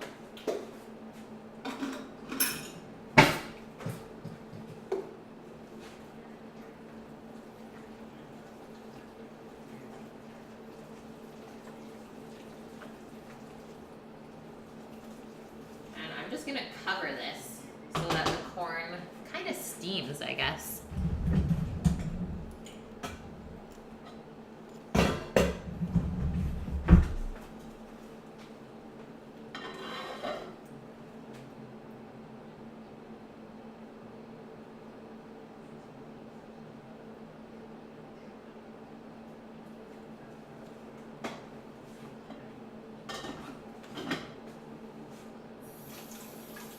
Shrimp pan is almost hot. But let's taste our caponata first. That way when it comes to plating, everything will be ready. I get a good little bite of everything.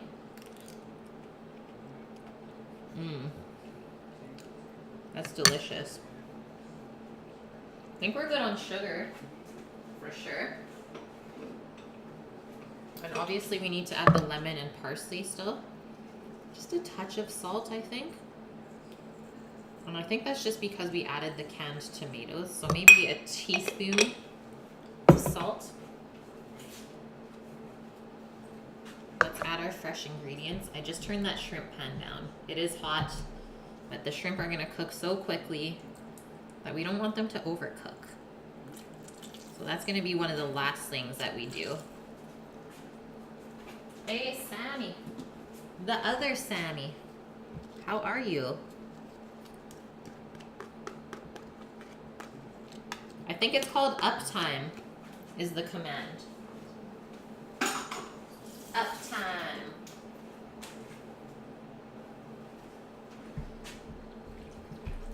I am well, thanks.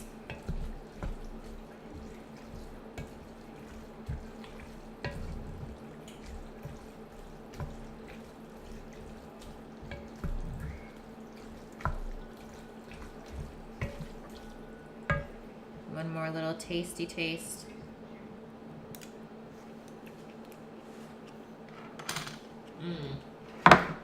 Okay. I love the sweetness from the caramelized onion. Just a touch more salt again. And then I think after this time we should be perfect. It's that delicate balance between the briny, salty, and sweet of all the ingredients. But I am so happy with this. Move on over. We're going over to the stovetop, guys. Finish everything off.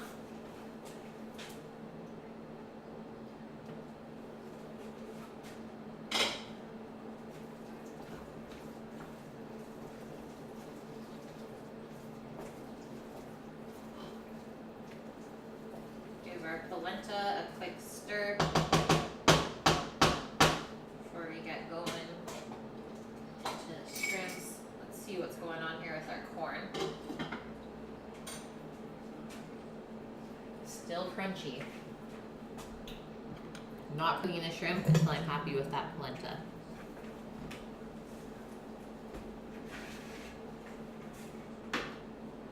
But that's kind of the thing with the nice sweet corn like that, is it's still really tasty. You don't really have to cook it. But for this, I definitely want to. Okay guys, so our top cheer of the week is Rook still. And then second is Mrs. Syntax. So if no one cheers in between those two numbers, Mrs. Syntax is going to request a meal for me to make next week. And then I got a really generous $50 tip. I believe it was on Tuesday this week. So I'll be contacting that person to see if they want to request me to make something next week for them. Very, very cool. And And I do that every week, guys. And usually I take those tips and bits and put that towards the grocery bill for the week. Unless I need something for like a stream upgrade. But otherwise, always groceries.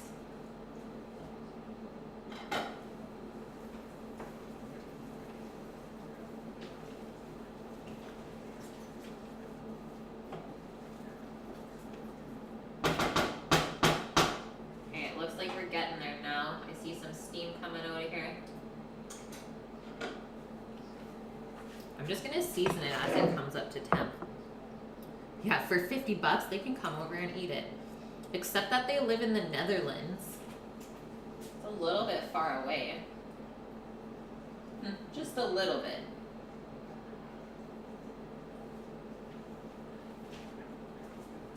You need to mix that up? No, Okay. I haven't cooked the shrimps yet. Okay. Sammy.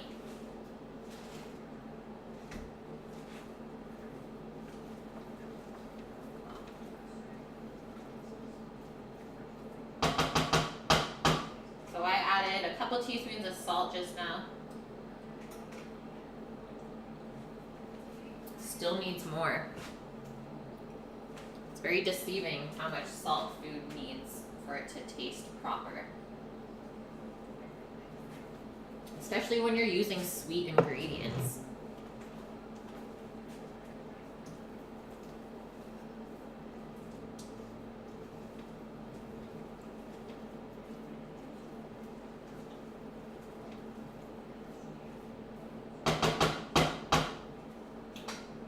Okay, we'll let that come up. Let's cook some shrimps. Should hear a sizzle right away when we put them in the pan. And there's no salt in the marinade because that can kind of make the texture of the shrimp weird if you let it sit too long. So you do have to salt it as well. I have a lot of shrimp, so I think I'm just going to pour it all in, cover the pan so it kind of steams, give it a couple stirs so that some of it browns as well, and it should only take a couple minutes to cook this. Very, very quick. Basically, once it turns from translucent to opaque, you're good to go.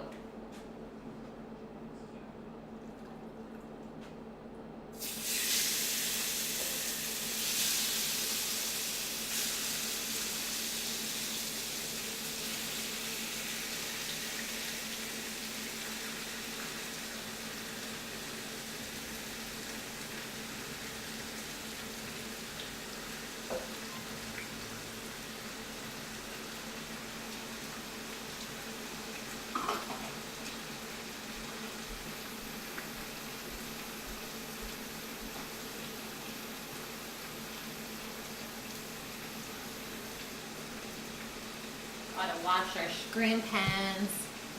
Death blow with the follow. Welcome in.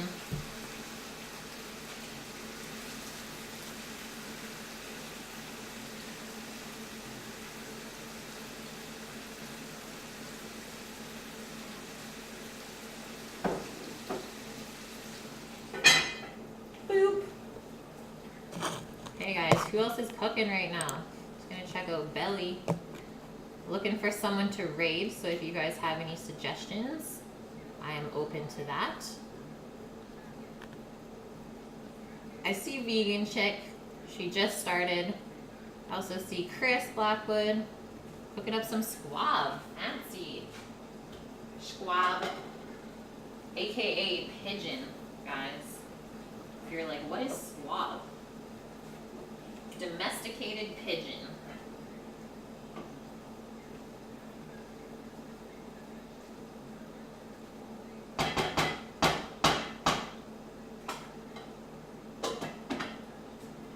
Let's stir these shrimpies.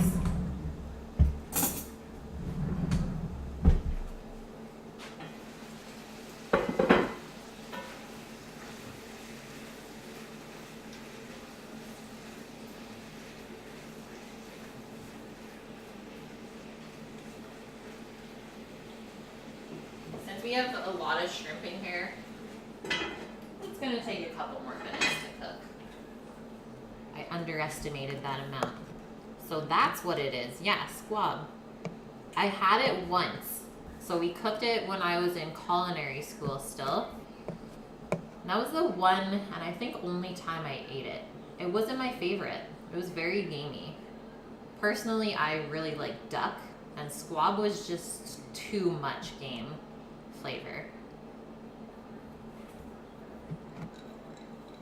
Maybe a little bit overrated, but that's just my personal opinion.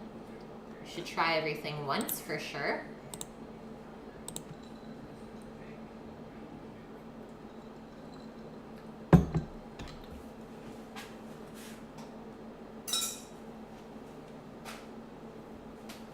Definitely made a little bit of a mess in here today. We got messy, guys, and it's okay.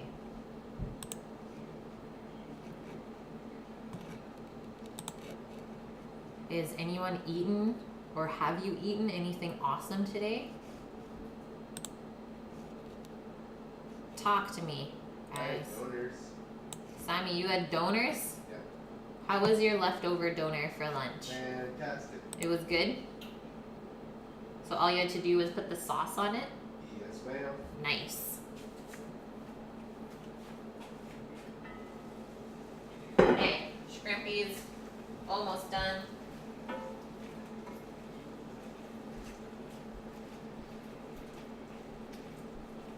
We do have a really nice sauce in the bottom though. It's not too liquidy or loose.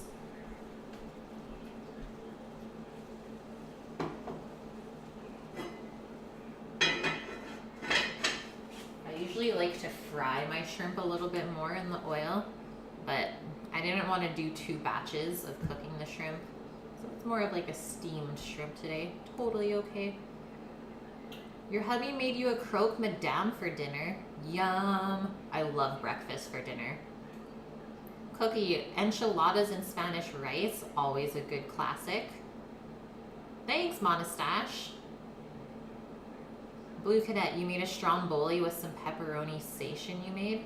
You make your own pepperoni? That is amazing. Hey, turning our shrimp pan off, I will show you guys what they look like, and then it's time to plate.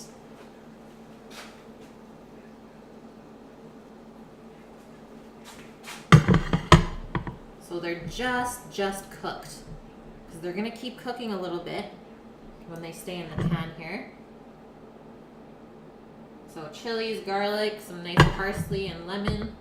That's all you really need. Let's just taste one. I don't even think we need the butter.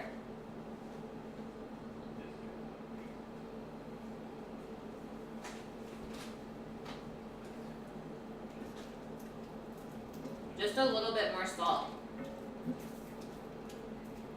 But we almost nailed it first time with seasonings.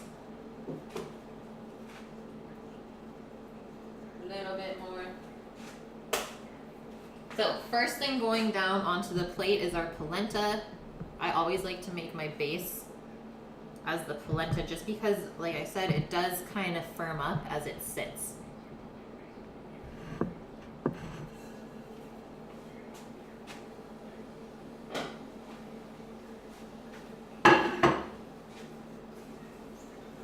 Yay. Stuff finally came up. One more try as well. I love the fresh corn in there. Super creamy as well. Kind of reminds me of like a mac and cheese almost. Just spread it out.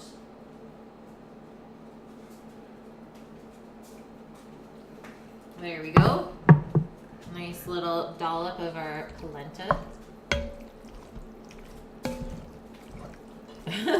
Syntax, I think you're good for the day.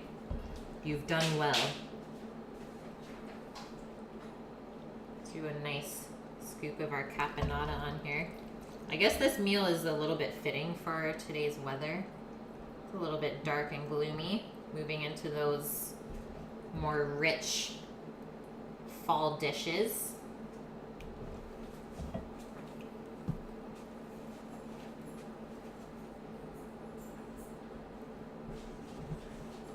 It's steamed in parchment and tin foil. Cool. Strombolis, so freaking good. Okay, now our shrimpies.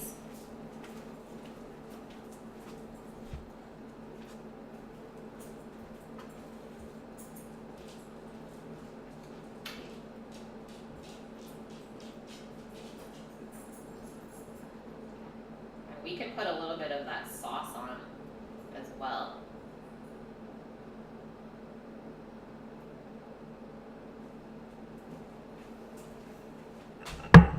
What do we think of this? Kind of prop this up. But as you can see, the sauce kind of falls down onto the plate anyways. I think we need something green, so I'm just gonna go grab a little bit of basil and tear that up over the top. I have some really nice small basil in the garden that I think would look great on this. Oh, you had a thunderstorm. I'm jealous. I miss thunderstorms. But it has been raining all day.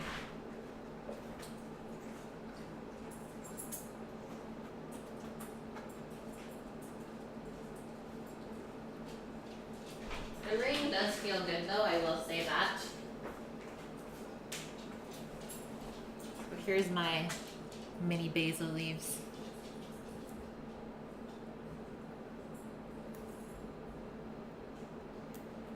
And this freshness will totally brighten up the dish since everything else is pretty heavy other than the shrimp.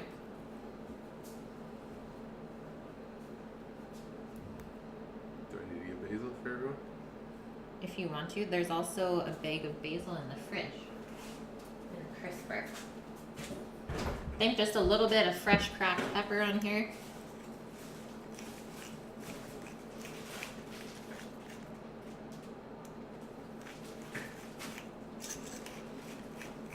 And we are great. Yum. So Italian style shrimp and grits with some caponata.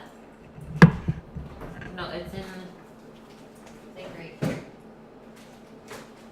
Going to take a quick photo, guys, and then we'll have a little taste test, see how we did, and then we'll go rate somebody.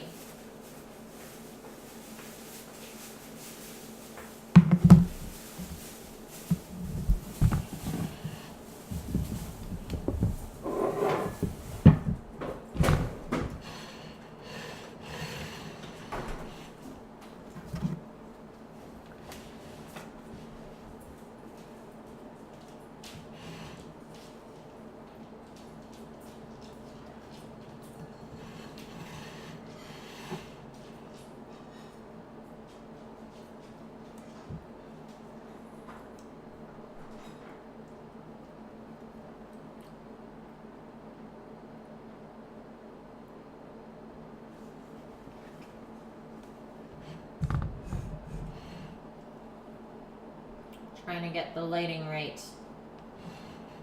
You guys know the struggle.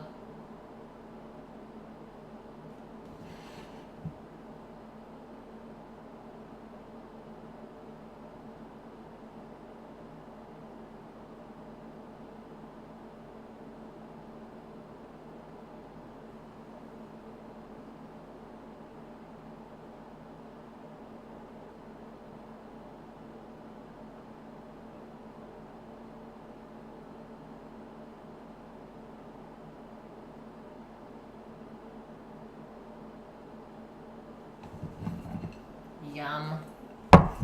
So excited to eat this.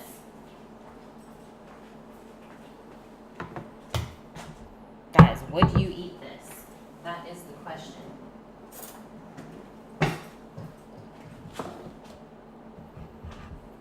Okay, I'm gonna try and get a little bite of everything together. That's the best way to do this first.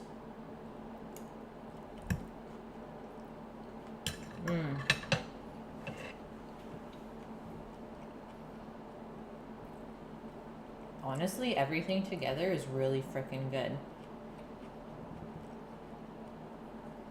Like the polenta is so light and creamy. So it really helps to cook it out for that hour. Obviously the fresh corn in there adds a little bit of crunch and sweetness, but the saltiness of the cheeses really evens it out. The caponata is amazing. Like the fried vegetables added so much flavor to it, and the sweet and sour of the sauce helps to cut the richness from the polenta too. And then our chili garlic shrimp, so a little bit of spice. There was no garlic in any other dishes or recipes that made this dish, so lots of garlic in the shrimp. We got our lemon in there as the brightness, and then the little bit of basil. So freaking good. 10 out of 10. I would totally make this again. So hopefully this inspires you guys to make something awesome this weekend. Okay, Vegan Chick Eatery doing a pasta burger, or we can go watch Chris cook squab, blackberry jus, and carm pearls. He's making some crazy-ish. What are you guys feeling? Robbie, thank you for the 100 biddies right at the end of the stream. That is much appreciated, man. So close to our grocery goal this week. We did good, guys. Jaded Line Cook. Should we go check him out then? If he's brand new? He's been on for 2 hours and 25. Someone want to just go check that he's not ending yet? Wish you had a bite or 3. I wish I could feed all of you. Thank you, Robbie, for that. I appreciate that. Okay, if you guys want someone new, I am totally down. Gotta spread the love. I mean, it is Follow Friday after all.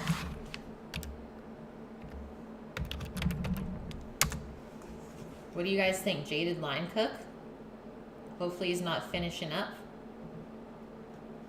I see the cut pizza there. That's the only reason why I'm a little worried. But let's do it anyways.